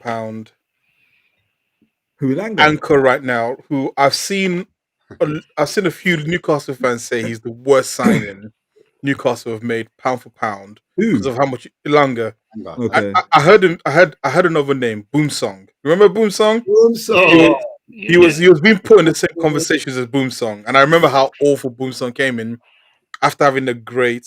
I remember he had like a proper what's called reputation. Has Elanga for you been what you expected to get? No, not yet. Are you He's been feeling poor. confident? He's been poor, but It's gonna take time. Come on now. It's not a thing like that. We're It's still in not- November. I Gonna take time. them men are linked with you men are linked with a guy called Keith Smith. Yeah. Oh yeah. Midfielder, He yeah. has a heavily linked with him. So do you think if you've got like another technical midfielder and you drop out Joe Linton, you can afford to have another They're saying winger? they're saying Willock to Palace and then this Key Smith. I don't know if like Mitch knows very well. I did a brief scouting report on him, but I haven't seen him proper. I need to look at Alkmaar games to see him, but he's meant to be that technical player. Yeah. He seems to be like a little bit of a hybrid. He's got a bit of everything about him. A little bit of physicality, he gets up and down, but can also play. So right profile what we need for Joe Linton upgrade. I think it's time to upgrade Joe Linton now because we seem to be pivoting away a lot from the intensity thing. So we need people that can play a little bit more on the ball and create. And more teams are finding out you can't press for like the whole of the league. You can't press for 38 games. Well, you can. Yeah. If you're just in the Premier League. Yeah, if it's just one game a week, then yeah. I still felt like Bournemouth's intensity like lessened as the season went on last season. I think that's exactly down the league. Yeah. Teams are finding out very quickly that this intensity thing, you can't like maintain it, and so you need to diversify like when going forward. Sorry, go on. Yeah, no, we're trying to like catch the both, to have the both worlds. So even in our press, we're more strategic. So like it looks passive, but if you see like we let like 13 passes, is it called PBDA or something like that? Yeah. We get like 13 passes, but then when we press, we're one of the best. Like in that moment, and we get the ball back, we're one of the best at it. But we don't turn it into like exactly. But convert that. So we can. Our press is Jekyll and Hyde, though, isn't it? Home press and away press is completely different. Yeah, I think that's partly due to our lack of control in possession because I feel like we invite too much pressure. Something happens where we need that one more person that can just. We need a Vitinha if we can, just to hold the ball up because we probably want Bruno a little bit higher up. He was linked to Liverpool, by the way, but obviously Vitinha. Yeah, but Slot ain't gonna be there. He was brother, so bad. But yeah, carry on. Sorry. But on the flip side of what you're saying too, no, I feel we need to remove some of the triggers. Like with Hall back in, the Burn trigger's gone. If we then remove Joe Linton, the Joe Linton trigger's gone. If Pope's not there, the Pope trigger's gone. So then teams have to figure out when to press us, which then makes us retain the ball better instantly without having to bring in like a super technical midfielder. It just needs to be proficient enough to sustain like a decent press. And that's what we need to do right now. I thought we would like that Marseille game. Like I've seen, that's why I don't like to stay online too much. But for me, I thought we was all right. Like I thought we had a decent game, and we created well. We was always going to play that way. De Zerbi's got it's not too dissimilar in his tactics to Guardiola, so we kept that kind of 5-3-2 shape. If anything, when I went to a 5-4-1 out of position, but then we're like 3-3-4, 3-2-5, like when we were attacking and stuff like that. And it worked out for us. But they're good in possession, and De Zerbi's really good at changing games mid-game. Like his in-game management is really. They said that he has the most goals between like minute 41 to 60, like after half time and stuff like that. So, and those errors, I think if it wasn't for that first error, I doubt if that second goal goes in too, because I think we would have maintained control. But yeah, I think we know what needs to change. I don't think we need to put a hammer to it. Like people are saying how out, other people are saying like this and that. We're so like I feel like people go overboard, to be honest. But how out 4 days after beating Man City? Yeah, that's great. Do you know what I thought? The only thing you got wrong yesterday was the center of the back three. Who? Shaw. Because he was up against Aubameyang a lot and he got outdone physicality-wise. You needed to put someone in there that would beat Aubameyang on the physicality, and I think we would have looked miles better throughout the whole game. Why is he not playing Botman? Don't know. There must be something more up with his knee that we don't know about. There must be. Because he hasn't played 2 games on the trot now, hasn't it? Yeah. Because I thought this would have been a good game for him to come in like. Like if it was Botman in there, he would have bullied Aubameyang out of the place, 100%. Yeah. I want to quickly pivot to a game I never saw as well, another Champions League game, Chelsea. and no, unfortunately, it's Olu's time to shine. Oh, geez, I saw that one. Oh no, I should really just talk about Chelsea. There was another game tonight, and I tried to skip past it by going to Newcastle first. But yeah, Arsenal, obviously, they got the job done. 3-1 against Bayern Munich, one of the favourites. Can we talk about the lineups first of all with Arsenal and Bayern Munich? Strength of both teams. Let's talk about that. Olu, talk me through that. Yeah, man. Listen, at the start of the season, I said this is the best assembled squad Arteta's had in his tenure, right? Like when you look at it pound for pound, each season, I know each season's got better, but this season was the first time when I looked at it and went, there is no excuse anymore in terms of cover across it. Like, and so when like the starting lineup, obviously he made 2 changes. He made Mascara. He put MLS. MLS didn't have a great game, to be honest. I think he was still a little bit rusty in terms of how he played. Mascara, I mean, I don't know who scouted that guy, but Jesus Christ, like give the guy a Christmas bonus, because that guy just looks like he just slots in so easily into our defense. And it's kind of crazy that Arsenal's team now can have injuries to what you might think are key players, and it doesn't feel like the world is about to end. And last season, that's what it felt like. Once Saka got injured, once Odegaard got injured, once Havertz got injured, like I remember thinking, shit, we're not going to win a game. Like we had some Marino up front. I was like, we got to a point where we're playing a striker up front. Now we're playing a midfielder up front. Now we're actually playing a midfielder up front, but it doesn't feel like I'm worried about the game. I'm worried about how the team can perform. Going on to the game though, so I'll say from a squad standpoint and from a starting lineup standpoint, like it was good to be able to see him rest Calafiori, rest Hincapié, but still look like a strong team. Bayern Munich's team, obviously they're missing Luis Diaz, but it still seemed like a strong team. Going to the game, yeah, Gnabry, he had Gnabry, Olise, and that young kid called Carl who scored. Carl, yeah, he scored. He was quality. Kimmich played all right as well. I think in the first half he played well. So I'll say this right: first half they bopped us off the pitch in terms of keeping the ball.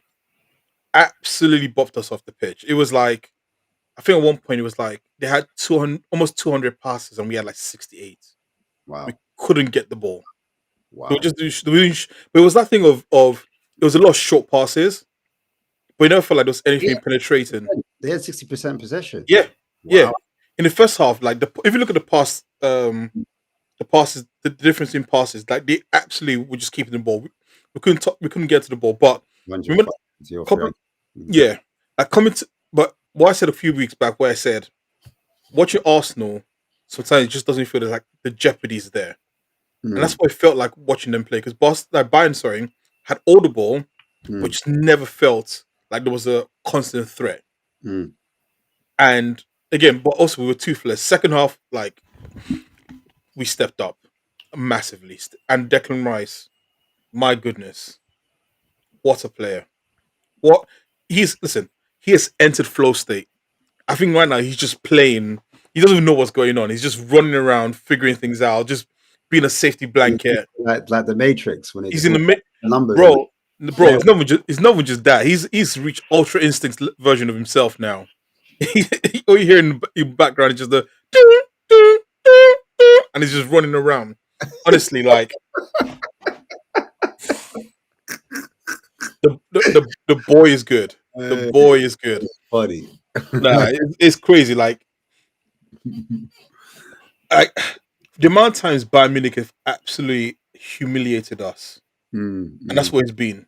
Humiliation. So, what we say, because obviously you're talking about the players, the squad, the depth, even key players missing. Like it's still not a problem. It sounds like you're equipped for both competitions, and when I say both competitions, I'm talking about Premier League and Champions League. Are you allowed to say it? Are you allowed to say that you think you could do the double? I think that we will be one of the hardest teams to beat in Europe. Yeah, that's a. What kind of fence are you sitting on there? The tallest fence of all time. What kind of The answer is tall- that? is Mitch. Mitch, I come from a family of lawyers. I know how to No. answer without answering. Okay. I come from a family of lawyers, okay? I know how to answer without answering. Now, what I'm saying is, I'll never go out on a limb and say we're going to win the Champions League because I think Mhm. there's still so many dangerous teams in Europe. But I just still think that we're going to give every team that plays us a freaking hard time. Who's your threat at the moment? Who's your biggest threat? That's a Keir Starmer answer, man. Yeah, trust me. You know, screw it. Only threat in the Champions League is ourselves. How about that? Ah, We there he is. To beat us, we've got to play ourselves. Okay. So You know what I mean? You know, you like the biggest worry is Arteta then, yeah? Is that what you're saying? no, not Arteta. No, literally, you have to get. Be You himself. know, I like you have that. to play ourselves. You play FIFA, right? And both you pick the same team. That's literally what has to happen. Yeah, but that's what I'm saying. The man that's in control of the team, which is Arteta, no? Yeah, that's good work. Hey, Mitch, hey, relax. hey, Mitch, relax, okay? hey. It's funny. So talk to me about that player that came on for, was it Trossard? Yeah, Saka was obviously on the right. yeah. Nani was on Black the left. excellence. Black excellence. Come on. Say How his did name. I know like he prefers the right. How did he do on the left? He looked all right. Like he had his better part of the game on the right hand side, but that's natural. But he looked all right on the left. Again, it's No Martinelli though. Like as he still brought Martinelli. So when that's Saka came off, Mm. he brought Martinelli, put Martinelli back onto the left, He scored moved the third goal, innit? yeah, and he moved Oscar onto the right. Again, it's just tactical flexibility. I think he's now got a bunch of players who are. I mean, I'm saying this now, but I mean, because spectacularly blow up in our face, but who are tactically flexible that he can play them in different positions and they look comfortable. Mm. So you're saying you don't go out necessarily in the January transfer window, in your opinion, because by the sounds of it, you've got every position covered. It's gonna be hard to find a player who you say for definite you need. I mean, people say things like Rodrigo. I don't rate Rodrigo that much, to be honest. I think he's overrated. Okay. I think he's overrated. So you'd say maybe like if you were to go the weakest part of our team, it would be left wing. But then you got Trossard who's having a hell of a season. Martinelli is figured out he's Brazilian again.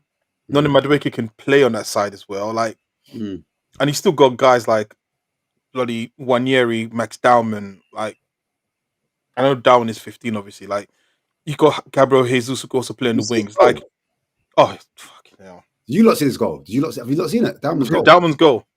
My goodness. Dowman's goal from when? It was the under 18s played Bayern. Oh, No, he's too good for that level. let me find it and send it to you in the chat. Oh my goodness! Why Like would the I be goal's watching crazy. Arsenal under 18s. Yeah, no, it's No, it's when you see the goal, you be like, you know what?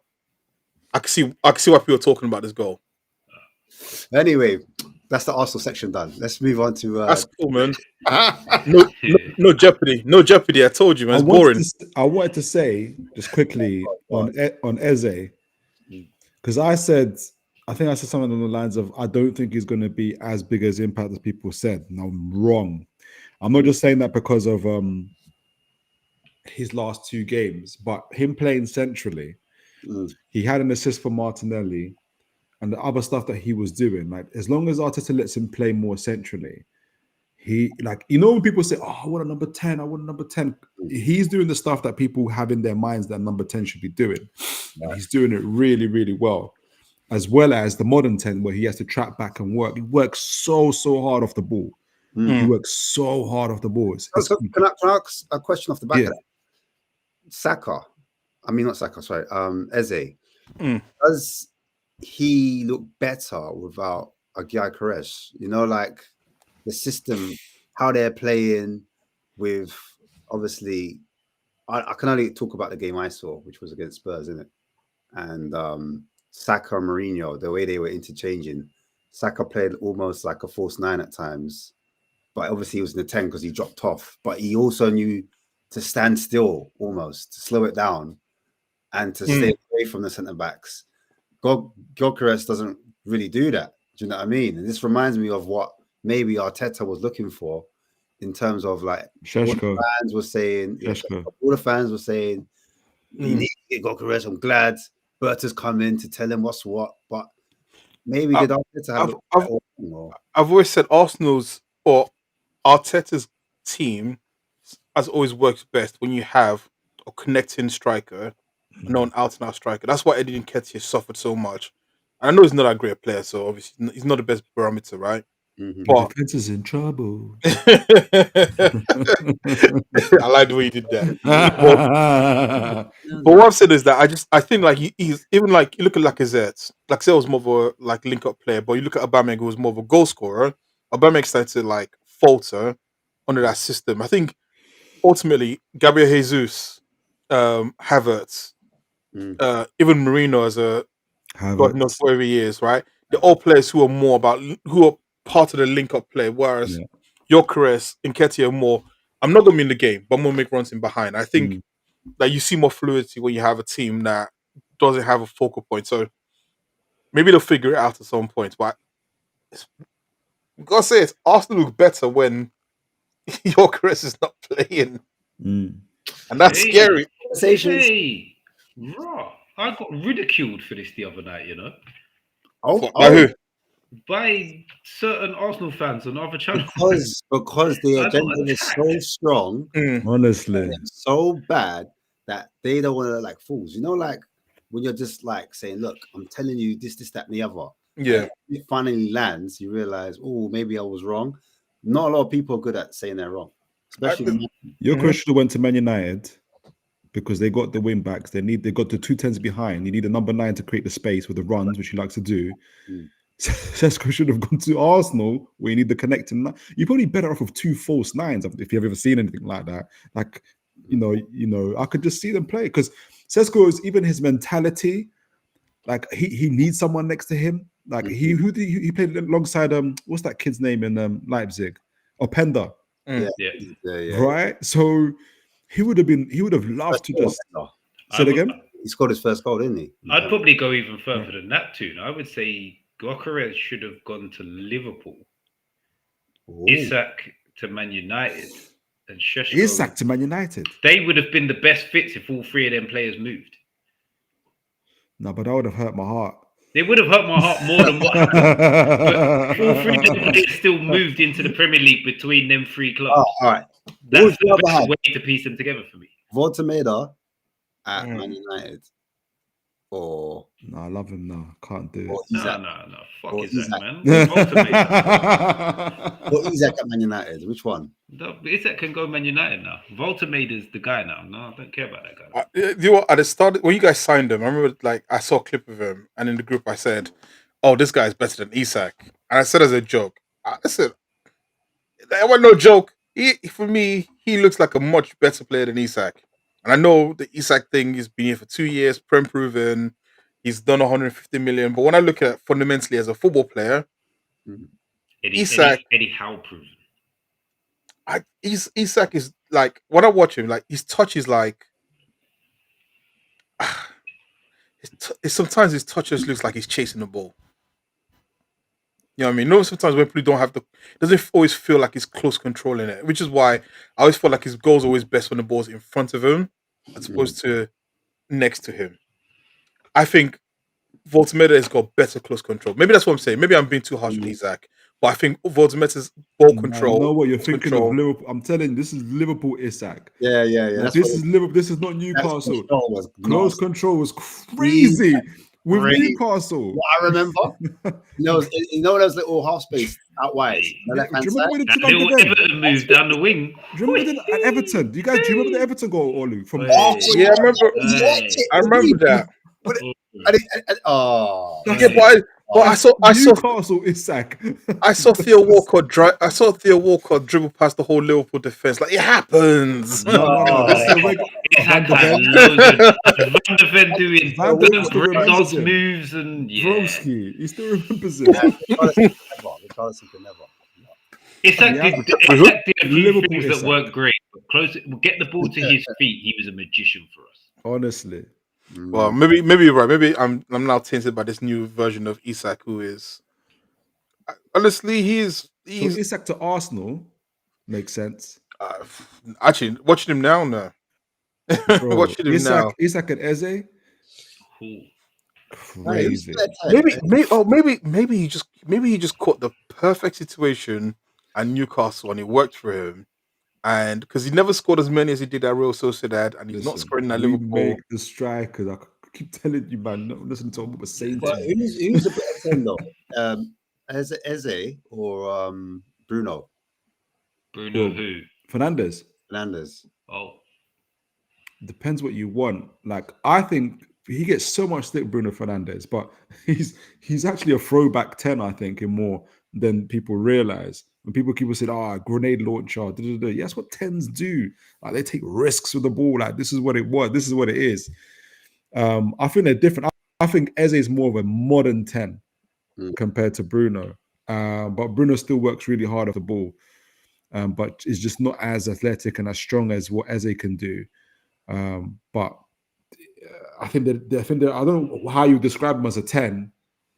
I think it's more of a classic 10 of good with decent work rate. But I think Eze is a modern 10. I think when it comes to creativity, Bruno. Yeah. When it comes to like finishing, like Bruno, execution, huh? But listen, if you Bruno is play the best Eze, finisher. You think so? I don't Yeah. know. Bruno is a far better finisher than Eze. Far better. It is one thing I'll give Bruno 9 out of 10 times is his finishing.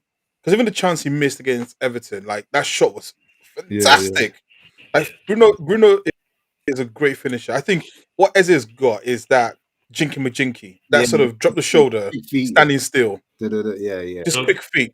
Like, yeah, go on. no, go on, finish what you said. No, I was just gonna say, like, I think that like Eze's like main attributes is just is this dribbling and his ability to unbalance players. Yeah.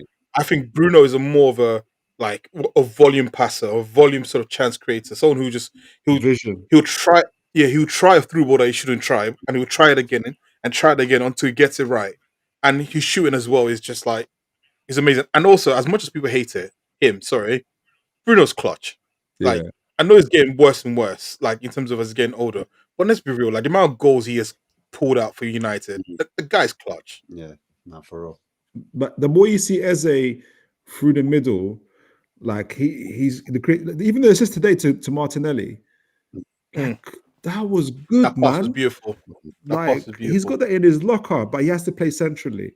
People who keep saying, "Oh, left," and I remember saying, down the left, we're okay. Stop putting like he's not like he's playing through the middle. He's fine. Just buy another left winger. Like, that's all you need to do. You'll be all right. We've got so many left wingers right now, man. Good ones. But Martinelli again, I think Martinelli is similar to Barnes. He's also better through the center. Now Martinelli isn't a winger. He's better through the center. I think that tweak that worked. Yeah, like he's through the center as well. So I think you need the left winger. Off the shoulder kind of thing. Yeah. But they play him there. It's because Eze and Mourinho, it's like the cheat code, isn't it? Well, Eze with anybody. I think Eze with Mourinho, Mourinho, Eze with Martinelli. Martinelli. There really is no space for Eucharist in this. Like, literally, like there's and this is my point when I said this is the first season at the start of the season when you go, Arsenal have got this is the best squad Arteta's assembled in terms of he's got so much choice to pick from. So now the onus is on him more than anything else. There's no more excuse. There's no more. He hasn't got a striker. He hasn't got a winger. All this injuries. There are too many players, too many good players that he can make a choice from for him not to be able to do what he's currently doing right now. I hear it. And also one more thing. Do you see the stat that today was the first day? So the first time that Harry Kane didn't have a single shot against Arsenal. Yeah, he's dropping deep. People are dropping deep for Bayern Munich. It was crazy. Yeah, he first time he's never had a shot against Arsenal. I'll tell you that, mate. It's been a bad week. The last few days, whatever you want to call it. Chelsea, Esteval versus Lamau.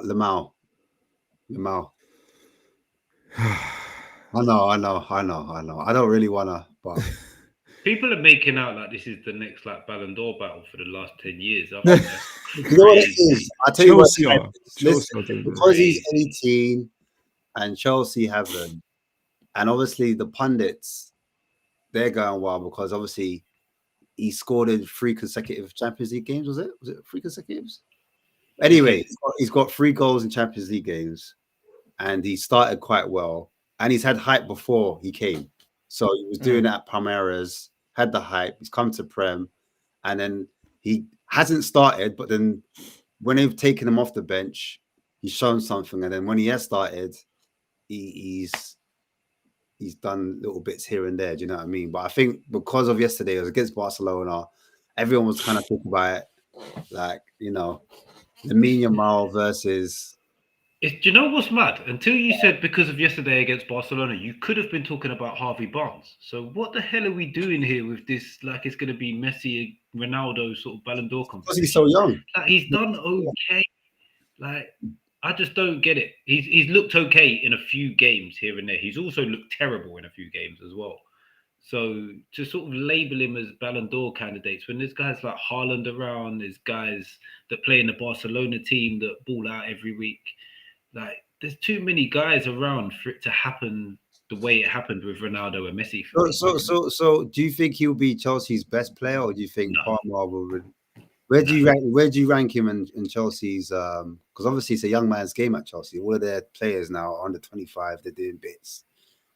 I'd be shocked if anybody, even Chelsea fans, rank him in their top 5 most important players. They're starting to do so. They're doing so already. Really? Yeah, it's through the roof, Mitch. Like, well, the few things. To be fair, I'm not. I have to be more of an adult about it. I think what makes it me hard to like him is the way they're overrating him. Like, yeah, what happens if you hate him? Yeah, because I really want to rate him. I'm like, I enjoy watching this guy. I really like him, even just what I see off camera, like off football pitch, what he does. But they're like, oh, who's Lamine Yamal? I'm like, that's the guy that won the La Liga twice, won the European Cup. Like, are you crazy? Like that's not like he's been doing what he was doing, what my guy's doing now, like for the last year or two. Like, yeah, like come on, like let's not do this right now. Like, just no, like, but the stats say his dribbling stats were better than Neymar's, and I'm like, oh, bro, like, okay, cool, like, it's a different time. Are we going to say, oh, so he's better than Neymar? Is that what we're saying now? He's better than him at this stage. Is he? Is he really? Is he really? More than what Ronaldo's doing when he was 18. Oh, bro, come on, man. Like, so that's what makes it hard for me. Like, I just want to enjoy it. Like, I want to just enjoy watching him, like, progressing how he's doing. I get the excitement, but the only way I can compare it is like you've got your young players in like Lewis Hall and that, and breaking through. So you're excited about him. I remember Arsenal fans; they were excited about Ethan Skelly. Skelly. We still are. You know, Skelly still are. Do you know what I mean? And then obviously that way, he got roasted today. Ollie was just said in the chat. You know what I'm saying? He's younger, Max Brennan. Max. You know, so like every team. What about yours? Team they get hyped. What about yours?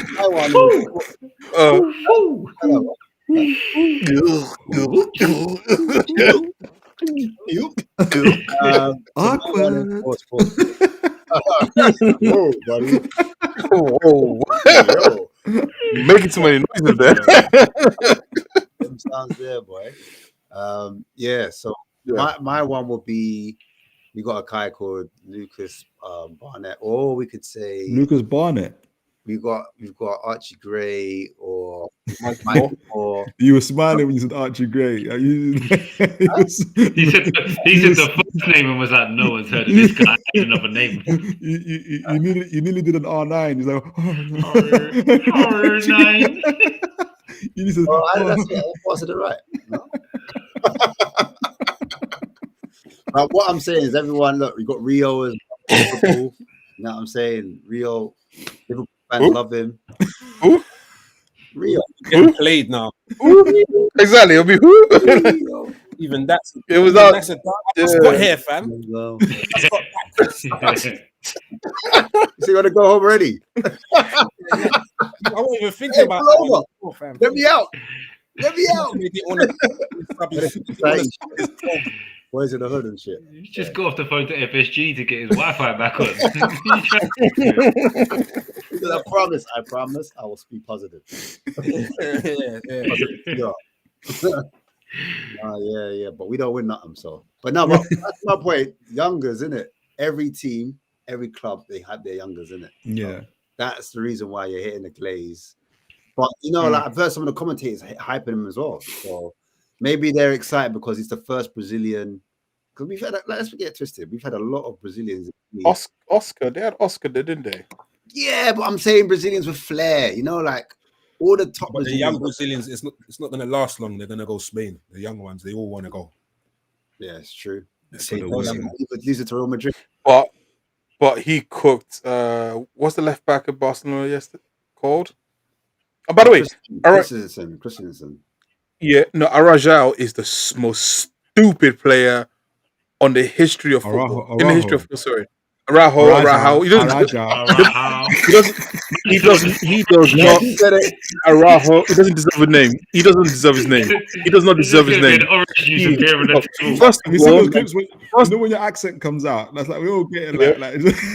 Nah, that's I heard that. Nah. First of all, I looked at him and said, when did it get a light-skinned guy who's from Uruguay? That's the first thing that baffled me. I was like, what? Like, where did this come from? Secondly, how did he get booked for dissent and then he makes the most stupid tackle man has ever seen?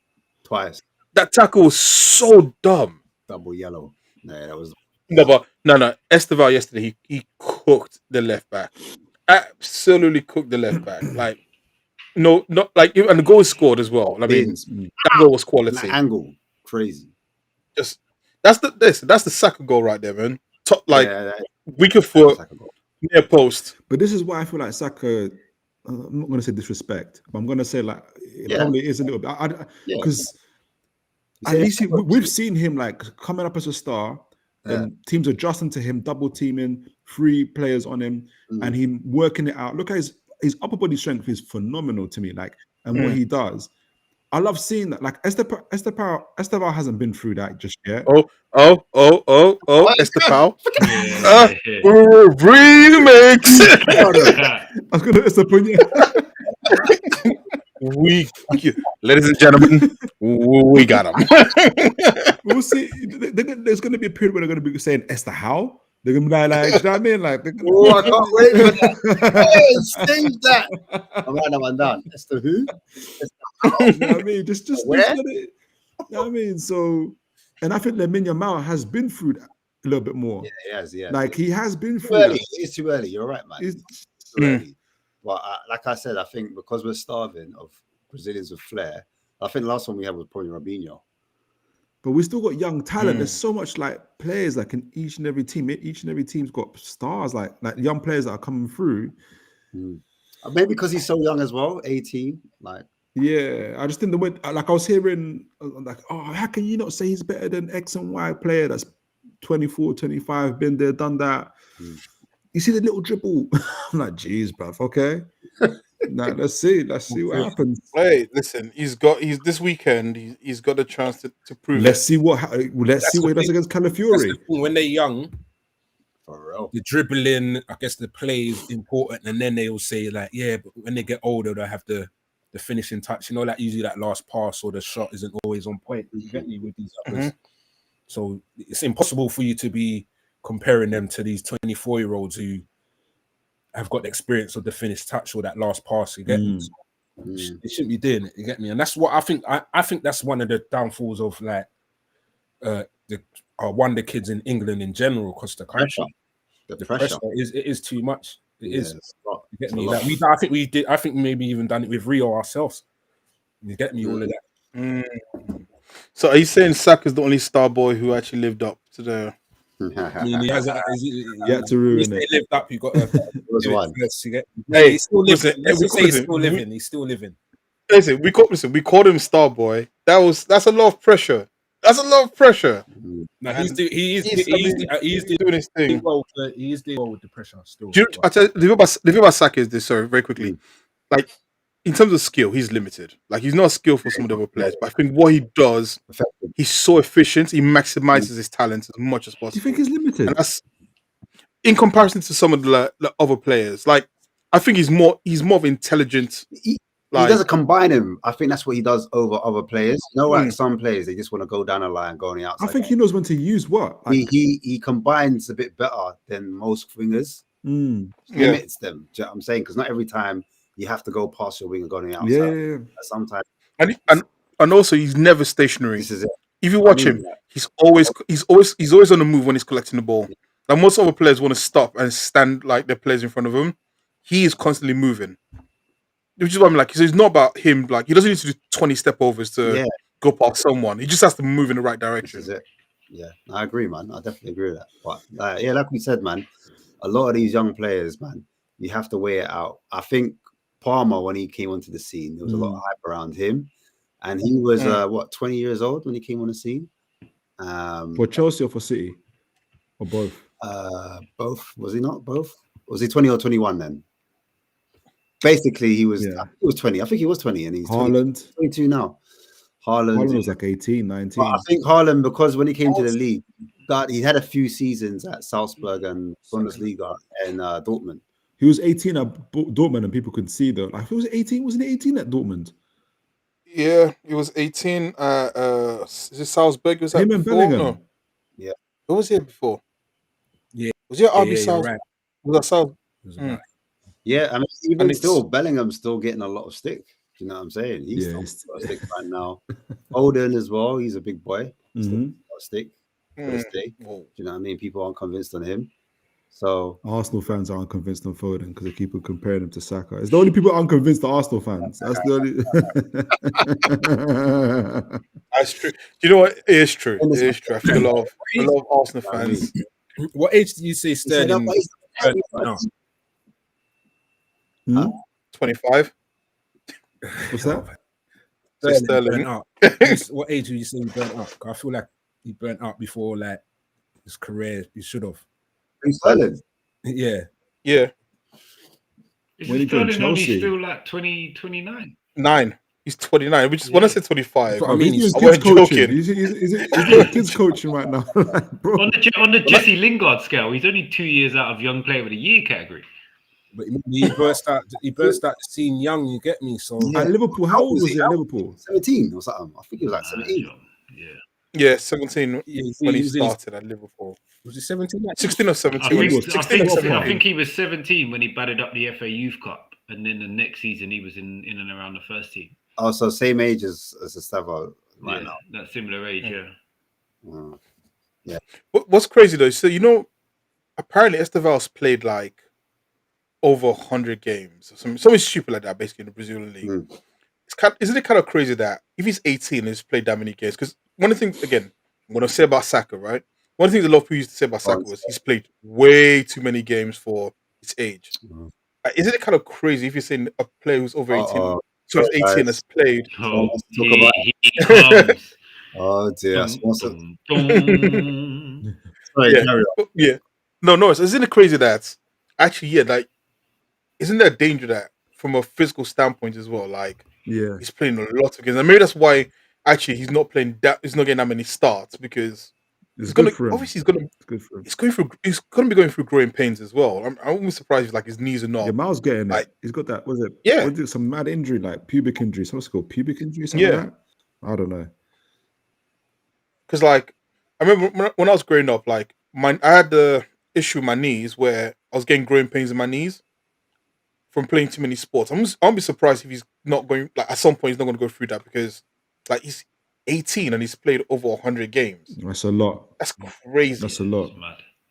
I mean, what is it? How much minutes do you need to like play to consider the? I mean, game. Like, is he just coming in the last 15 minutes or because 100? That's like ain't that like two? That's two leagues.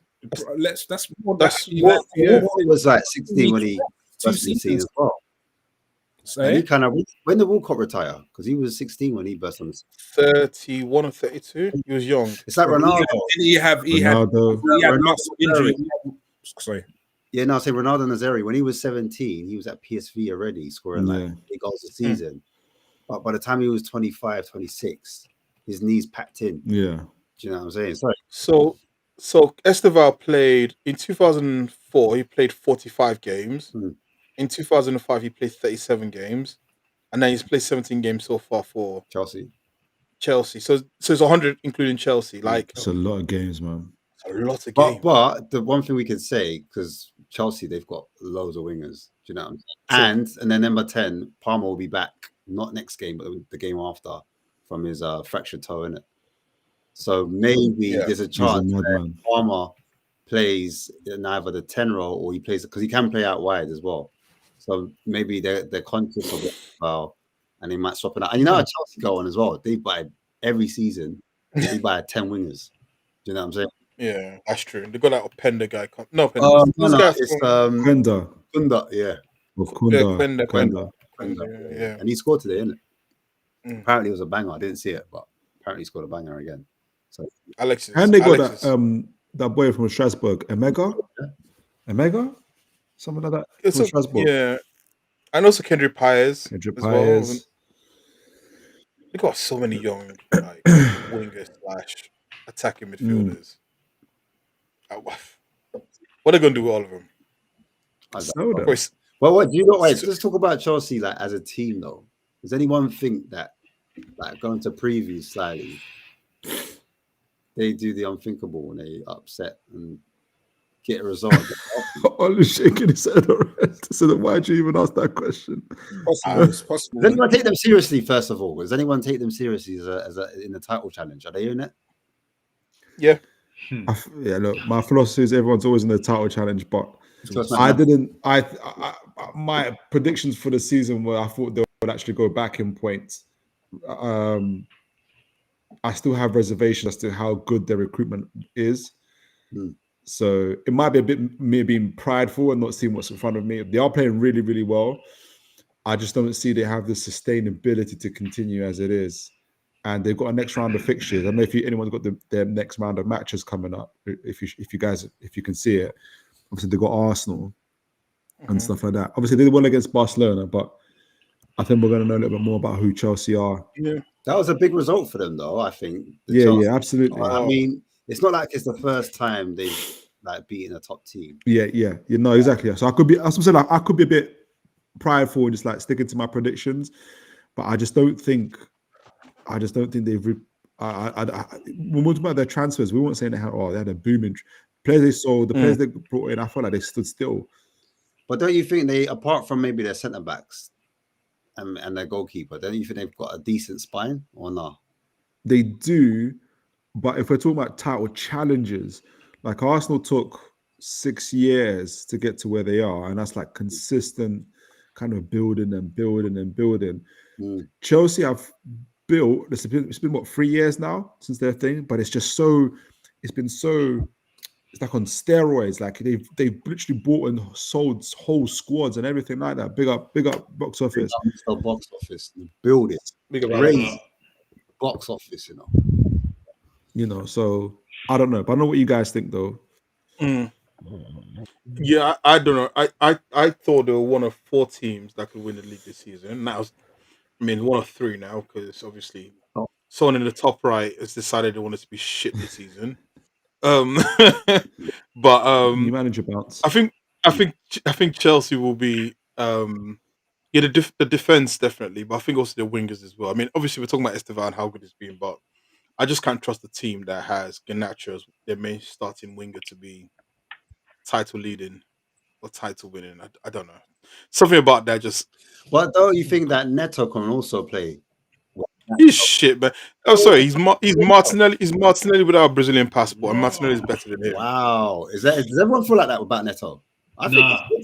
I just said wow because I'm just gonna really love the Garnacho Neto double for a 2-1 win on the weekend. Not gonna happen. I'm gonna roll back to this moment here. Not gonna happen. Double, yeah. It's gonna be 2-1 as well, Ollie. Not gonna happen. He said a 2-1, man. Damn it! You said I know. It's cursed. Wonderful, bro. Oh, you did so well until you said that. Hey, I'll listen, Mitch. If Chelsea get more than 2 shots on target, Woo, he's talking tough. more than 2 shots on target, Talking tough. yeah. I'll be very surprised. I don't want to put a bet on it because I can't think of what it is. But I'm telling you, they will not get more than 2 shots on You're target. lucky Okay. Hanif didn't come today, man. Yeah, I boy. feel like Hanif had something for his Right. store. But Hanif will be back next week. yeah, Hanif will be here. I've got money on it. I Hanif- reckon there's more chance of Hanif being here next week than Chelsea not getting 2 shots on target. That is Or Well- goats coming after a Liverpool loss. That'll be something. Impossible challenge. Impossible challenge. Listen, man. Like, look, 5 games. I saw this guy. 5 after 5. He was there. He was on time. He was here before everyone. He was like the first person on screen.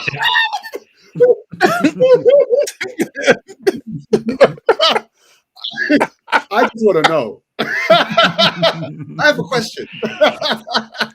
If I had a toothpick somewhere, I'd have a toothpick. And you know you're saying something wrong when he's like grinding that toothpick. Like, Oh, bless Gogs, man. Like, he's done it. He's big up Goats, man. He's done it. I can't even see him. I can't even get up. I've got a happy birthday. That's about it. He unblocked you to say happy What birthday. was your birthday? You What know, was your birthday? like 2 weeks ago. 2 weeks Oh wow! Did I know that? Oh, Oh, sorry, man. so happy yeah, belated happy birthday, birthday, man. man. Oh, yeah. So mine are. Yeah, that's why I never did the stream one time. I thought I told everyone. My man. How old are you?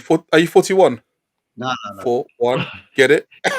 You thought you told everyone you want to shoot. No, it's heavy. Yeah. I just clocked that. I just clocked Yeah, he that. did there. Yeah. You can see That's it. crazy. I can't even have that match for him, because He could have been 61, like if he wasn't killed. all right, but listen, big up box office. Obviously, he's got something to say. He's on the channel.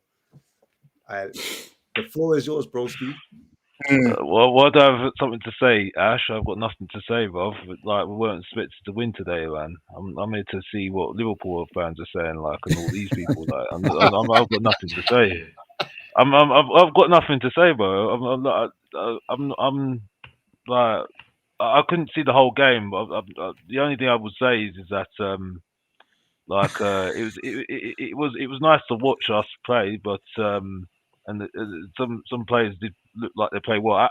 Me not seeing the whole game though, I can't really see the context, so I can't really say it. But seeing the highlights and stuff, it was okay. Like Moani was looking good, and but it's only one game. I have to say that.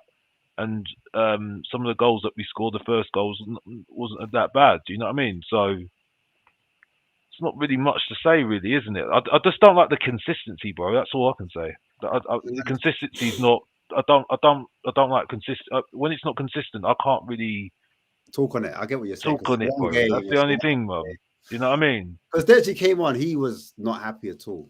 He was not happy. He was really upset that we were not on 5 goals. He said that was really concerning for him. And he said, overall, we've conceded 9 goals over 2 games. He said that we were told that this is a pragmatic manager, and he was going to help with our defensive shape, and he's letting 9 goals. So he's not convinced at all. It's not pleasing anybody now. That's mattered though, bro. With Tottenham, there's no like you know me now, right? Yeah, I have my moments, yeah, right. But you've seen a change in me. Because I've done this too long, bruv. I've done this too long, yeah. Right. I'm seeing now Liverpool fans wanting to get rid of their manager, right? And I'm sitting there thinking, right, if they want to get rid of their manager, right, every single manager's in trouble, bruv. Every single manager's in trouble, bruv. I'm being honest with you, bro. I disagree. You know what I mean? There's nothing off the table. Why you say that, Bobby Preach? Not mine. I say the reason why I say that, you know what's gonna be what I'm gonna say next, innit? Oli, what am I gonna say next?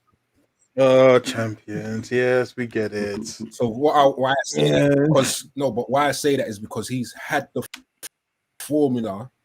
He's not like working out what to do, it wasn't working out how to like. He worked that out last season. You get me? He went from let's get the job done to this is how the job gets done, and he's messed it. He's totally messed it up. So it's a different kind of thing. If you're trying to work it out and it just hasn't worked out, I understand like more great. Sorry, what was that? Should we? What was that? What? Try to what? It hasn't If you're worked trying out. Let it all work out. yeah. Let it all work out. If you Thanks, Breach. if you've come in, remember it's not your squad or whatever, trying to get rid of the old stuff. It's a difficult battle, and you can tell. But he's actually had it and moved away from what's. You know what I'm saying? Where you're talking about progress not happening, we're moving away from what was there. So I think it's different why he deserves to get sacked than like Thomas Frank. Like he shouldn't be getting sacked now. No, I listen. I can't. Like I say, I think Yom said it perfectly. He said, like, I can't sack a manager now, man. I can judge him. I'll stick by what I say. I can judge him, but I can't sack the manager. Yeah, there'll be a choice to make at the end of the season. If he's still in the top 10, right, there'll be a choice to make because then we'll see whether the owners.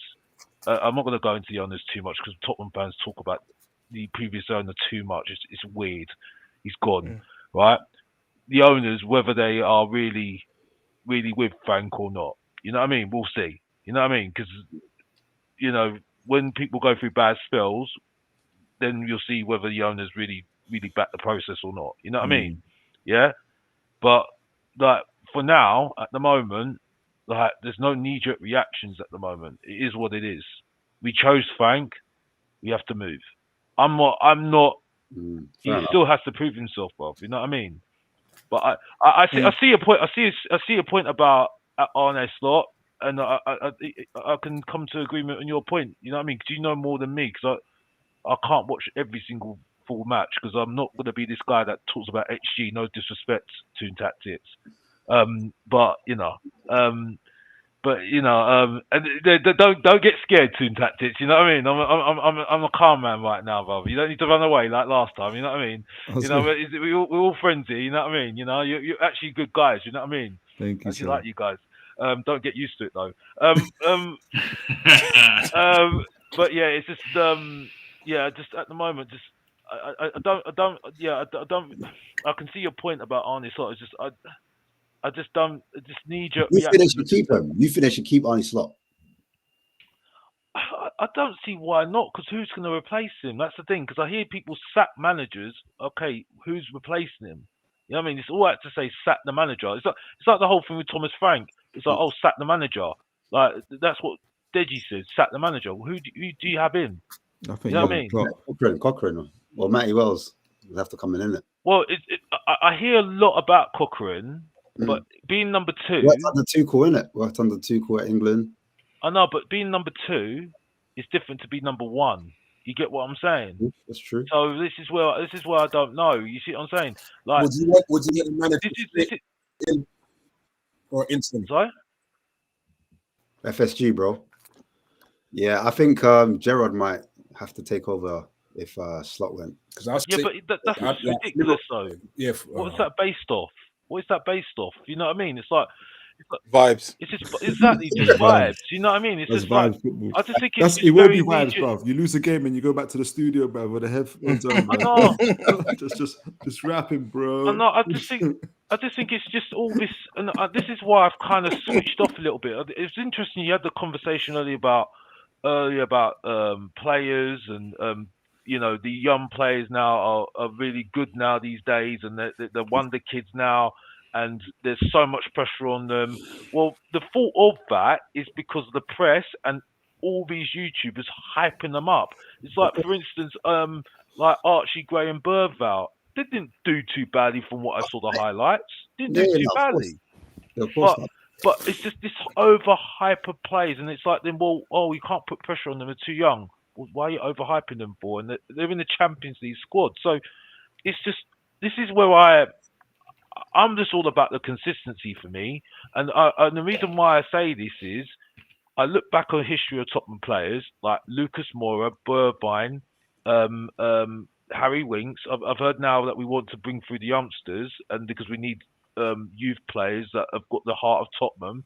Well, we had the heart of Tottenham with Harry Winks and Oliver Skip. They weren't good enough. We set them off, and now they're in the Championship. So it's like, what do you want? What do you want? You know what I mean? Yeah, I mean, this is it. And also, I think It's with the the thing. youth policy, it's like it's the way of the Prem at the moment. Everyone copies each other. Arsenal, they've got their youth. Do you know what I'm saying? And everyone's trying to jump in before their stocks rise. Chelsea are doing that. They keep buying youth. They're buying up bare youth. We started it when we bought those Ben Whites. Listen, Yeah. you gotta buy you gotta buy the Lokongas before you get to the Ezes, man. That's just you know what I Yeah, mean. it's very true. You gotta fail first, It's very true. but keep trying and keep It's trying. true. It's true. You don't give up on the model because one of them will Mhm.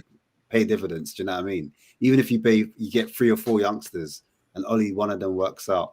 That's just the name of the game, isn't it? And same with transfers. To be fair, even like older ones, like people will like I said, Liverpool into Semenyo.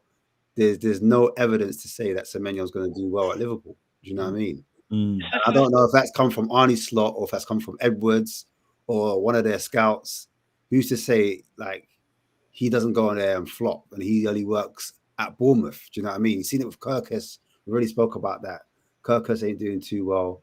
Frimpong, again, another player that's not doing too well. Isak, we've already spoke about him. How Eddie Howe is he a systems player for Isak? Now he's playing at Liverpool. He doesn't look like half the player. Verts, another one. Or do these players eventually come good? We don't know. Xavi Simons, we could talk about him all day. We don't know. You don't know. You don't know. It's like you. And I'm just thinking of an analogy. Yeah, right. You buy something, right, and you talk to the salesperson. They sell it to you, right. Then you get it. It's sometimes you think you bought something that is perfect, but sometimes it either does. Sometimes even if you buy something really expensive, sometimes it just doesn't work. Sometimes you know what I mean. Mm. And whether you spend all that money, you expect that product to work or service to give you that good service, it still won't. You can't expect. You don't know whether that service is going to be absolutely perfect, but you're paying for it for the service to be that service to be good. So at least you've got the chance of it being great, and that's Tottenham. Sometimes it's like Tottenham fans think they're paying for a service, right, at a certain level, but they over expect it to be this great, and when it's not great, oh, it's terrible. This is that. This is this. This is this. This is this. And I'm like, We've all been there. We've all. Well, I'll say we've all done that. you know what I mean? It's just like I don't know, but I think you're getting the idea now that I'm kind of like, my feelings Like are. peace. My feelings are now. It's just that I'm at peace with it now because honestly, this is why I didn't do that much They reaction. disagree. The Arsenal game, the Arsenal game for me, right? I literally was just sitting there watching it, and I think it's because it was a long day for me, right? Like today, a long day for me, and I was just like, okay, fair enough, we lost the game. So what? Arsenal. The only thing I was disappointed in, I thought we were going to get at least a draw out that game because I didn't think Arsenal could do it. But when I watched Arsenal, I was sitting there thinking, yeah, they're champions. Straight Champions. Straight. Like, you know what I mean? The Spurs champions. fans didn't want to admit it, but most Spurs fans saw that game, and like I'll be watching a lot of like YouTube. A lot of Spurs fans were blaming Frank, but no one won't give it like Arteta. Yeah. It's crazy. Before that match came, honestly to God, I said Tottenham got no chance, and it just I keep saying flow state. I think Arsenal right now have entered flow state where it just seems to be just happening, and no matter what happened in that game, I think Arsenal were just going to be that much better that 6 game. years deep. 6 years deep, bro. Yeah, and 3 years of building like to win the title, not like winning to compete. Well, like winning to win, like you're building for a title. That game especially for everything that the sort of mood around Tottenham, that game was the worst game for Tottenham to have played. Mm. Like you'd have won, it would have been better for Tottenham to play earlier in the season, or maybe even later, where maybe there's Yeah, there's a I little bit agree. more fatigue. Yeah, So yeah. that moment exactly, post international break, it's been 2 weeks without football. The first game coming back, you're playing North London Derby, and Arsenal in a state where also there's we'd had all those wins beforehand. We had a draw, disappointing, and they came back and it's like right, flow state. You just played it. It was not the right game for Tottenham, or not the right time for Tottenham to play Arsenal. I just felt like no matter what Tottenham did, it just felt like there was going to be no chance at the Emirates, especially. Yeah, but you know what? That's what. Sorry, that's why I kind of felt bad for Frank because Yeah. I don't know what Frank could have done differently. No, I do. I think like watching today's game. No, I can say it. Like watch today's game. I watched it, and watching today's game and watching the game on Sunday, I think what he got wrong was the extra man in midfield. Do you know what I mean? Today it's almost like we had a triple two.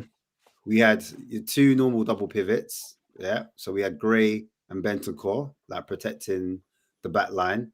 Then in front of them, you had 2 brothers that had legs. Do you know what I'm saying? So you had Bergval running up and down like a madman, and you had Sarr running up and down like a madman. Do you know what I'm saying?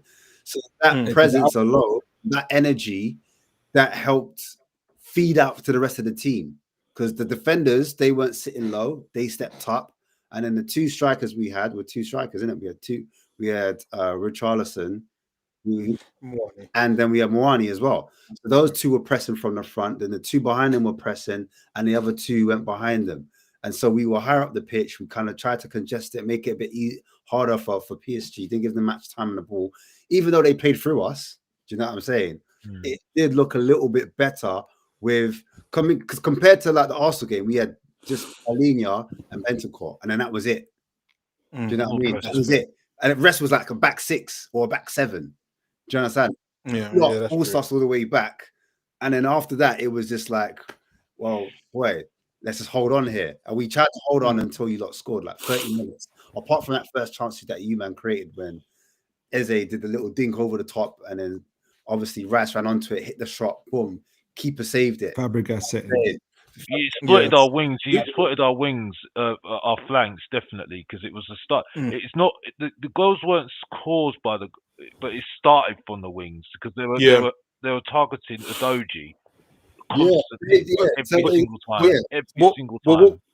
What was interesting is just that I think I was looking at your analysis as well, Ash, in terms of like you were taking 4 players to stop 2 players in Arsenal. Yeah, that's what. There you go. And it's like, of course, there's going to be a numerical advantage somewhere else in the pitch, and as long as Arsenal get out of that press of the 4 players or that box of the 4 players, it's because it wasn't even happening in the midfield. It was happening like in the middle of the park where you can go. Well, the players can still see the peripheral vision. They can see the rest of the pitch. You got 4 players chasing the ball or chasing 2 players. On the other side of the wing, which kept happening, you're gonna have 2 Arsenal players who would just like break as quickly as possible. It was so from a tactical standpoint, like I could see where there was massive flaws in terms of that. But also, but also as well, I don't know. I just like the way I'm the thing what I'm saying about the flow state thing, and I know it's a bit of a cliche, it's a bit of a in a way it's a bit of a joke, but yeah. But the thing is that, for example, when you scored, right, when you came to 3-1, like usually the way North London derbies goes, like the team which then scores would get ascendancy. Yeah. Arsenal feel like just switched it on straight away and killed the momentum so quickly. That usually does not happen. So I don't know if there's a tactical issue in terms of well for me it was because Jed Spence. I've now learned that 1v1 demon spatial awareness in behind. That's where you catch him. I mean, he's not as similar. I won't call him Wan-Bissaka, but very similar where he can be caught out if you're making that underlapping run inside him. You can catch him out, and that's what Trossard was doing constantly. You know what I mean? It was hard to pick him up, and he didn't know whether to mark Calafiori or to stay closer to Trossard. And really, and also our back 4 or 5, the 3 wasn't narrow and compact. It was quite wide. Danso was quite away from Romero. Do you know what I'm saying? Which left the gap, which Saka could run into. I mean, Eze could run into. Do you understand? Or Mourinho could run into, or Chaka could run into. So there was a gap between Danso and Jed Spence. So that communication there was slightly off. And I don't know how many times they played together. I don't think many. So that whole right hand side, even though the left hand side, like Alex was saying, that not a Doggy. Yeah, Doggy and Odegaard. Odegaard lacks physicality. Do you know what I'm saying?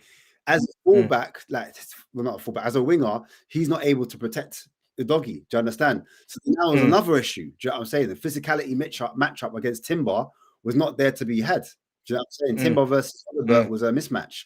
Physical, taller than him, size. You know what I'm saying? Everything. He can run inside. He doesn't know whether to follow him, check him inside, or stay outside to help a Doggy. Those guys were just making little triangles. And then obviously Zubamende also, he chimed in. He went over to that right hand half space, and it was a madness. And then the two midfielders in Bentancur and Palhinha saw that, and they got sucked in.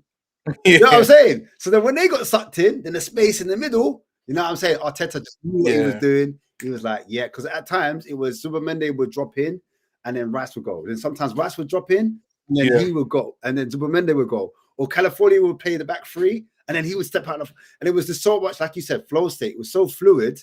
It pulled Spurs all about, which made them panic during the game, made them drop off. And then also the last bit I'll make is in terms of the out ball, it was so easy for Arsenal to defend because it was Kudus playing central next to Richarlison. And the idea was the ball to go to Richarlison. And then what they did, what Arsenal did, or Arteta did, he put a player in front of Richarlison and behind Richarlison. So when the knockdown happened, it fell to an Arsenal player.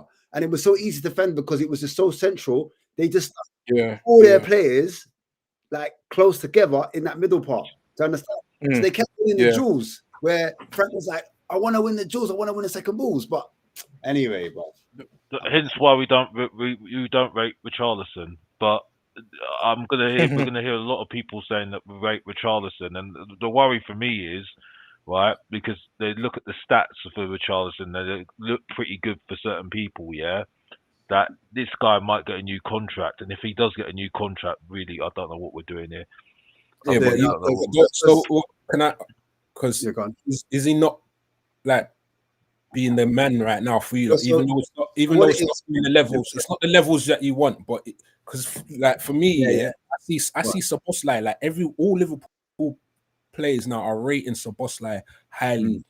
Do you know what I'm saying? He's the one who's just, if it does tick, it's because if anything good we do is going through him right now. So last 2 seasons, he's been on the fence, most Liverpool fans. So sometimes they're getting the ratings because they're the ones actually giving the most that what the fans are seeking. Do you know what I'm saying? Yeah, so what it is with Richarlison, and I think this is what Alex is alluding to, he's now got, I think, 6 goals for the season. He's got 6 goals, and I think he's got about 2 assists, so 8 goal contributions. So on the face of it, it's looking like, wow, look at the numbers. Like he's contributing, innit? All right, he might not be like doing everything that a super striker does. Like he doesn't put in the tap-ins, or Nunes. Nunes didn't finish the sitters. You know what I'm saying? The back post finishes. He weren't there. He didn't finish it. He would sky over the bar. This is what you're seeing with Richarlison. Even headers, like you expect Richarlison to finish the headers off that are in close proximity. Previous games prior to this game here, he'll be missing them. And then in terms of build-up, it's been a bit loose. We haven't been able to hold on to possession. And so a lot of Spurs fans say, like, he's killing our attack because we can't get out. Like, we can't sustain an attack because as soon as you give it to Richarlison, he loses it. He doesn't look after it. He sits on his arse. Let's just say he sits on his backside. And he tries to win the foul, so he'll feel someone who tries to on sit his backside. But apart from that, he hasn't really got the hold-up play. Do you know what I'm saying? So that's why a lot of Spurs fans are against him. But you're going to start getting fans saying, but yeah, he's a top goal scorer. He's a top goal contributor, isn't it? But I'm going to end the show, man. Like, obviously, it's late. It is late. Yes, late. I need to finish this. Any final? Wow, my man is drinking his Finish sorrows away. No, what's that over there? Yeah, right here. Huh? Bit, Ah, No, he's no no need. Hold on, it's Yeah, tomorrow. only Alex, where are you, man? There, it look Huh? like it's daytime where you, man. There. Nah, man, I've got the lights on behind me now. Yeah, I So was thinking, Right, what? yeah, I got.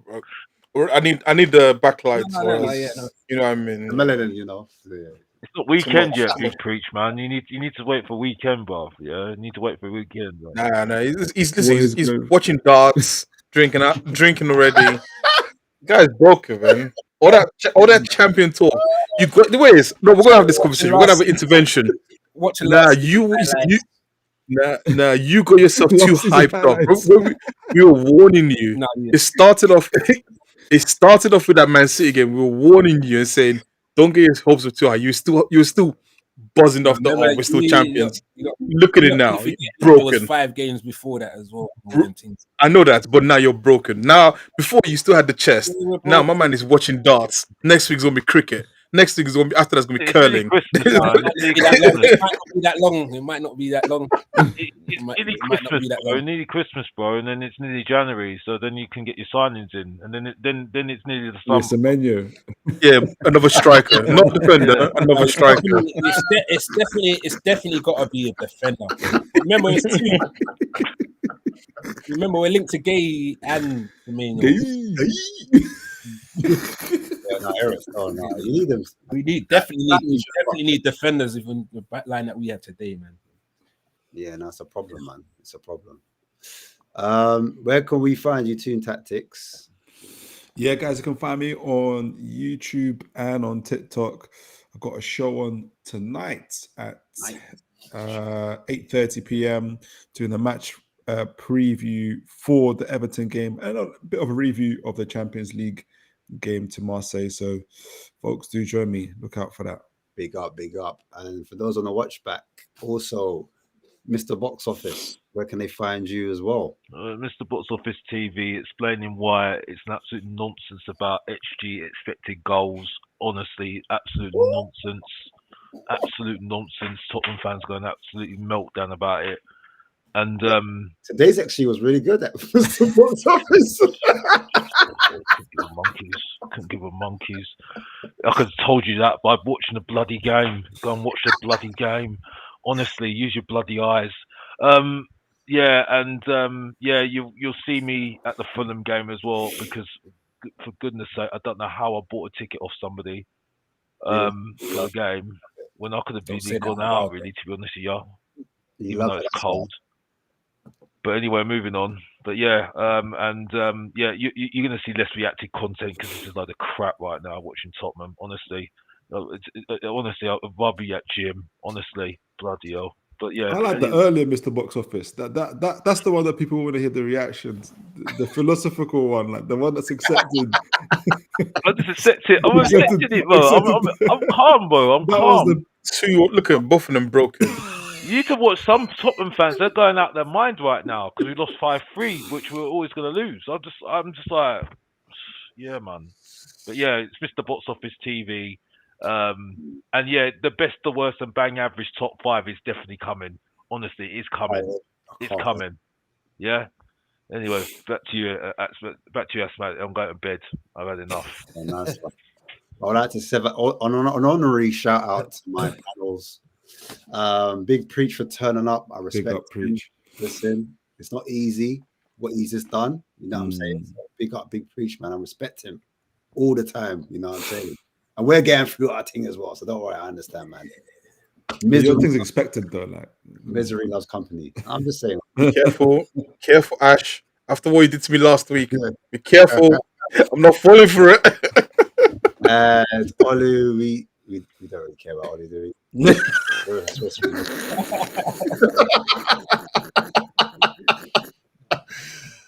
Please make sure you like.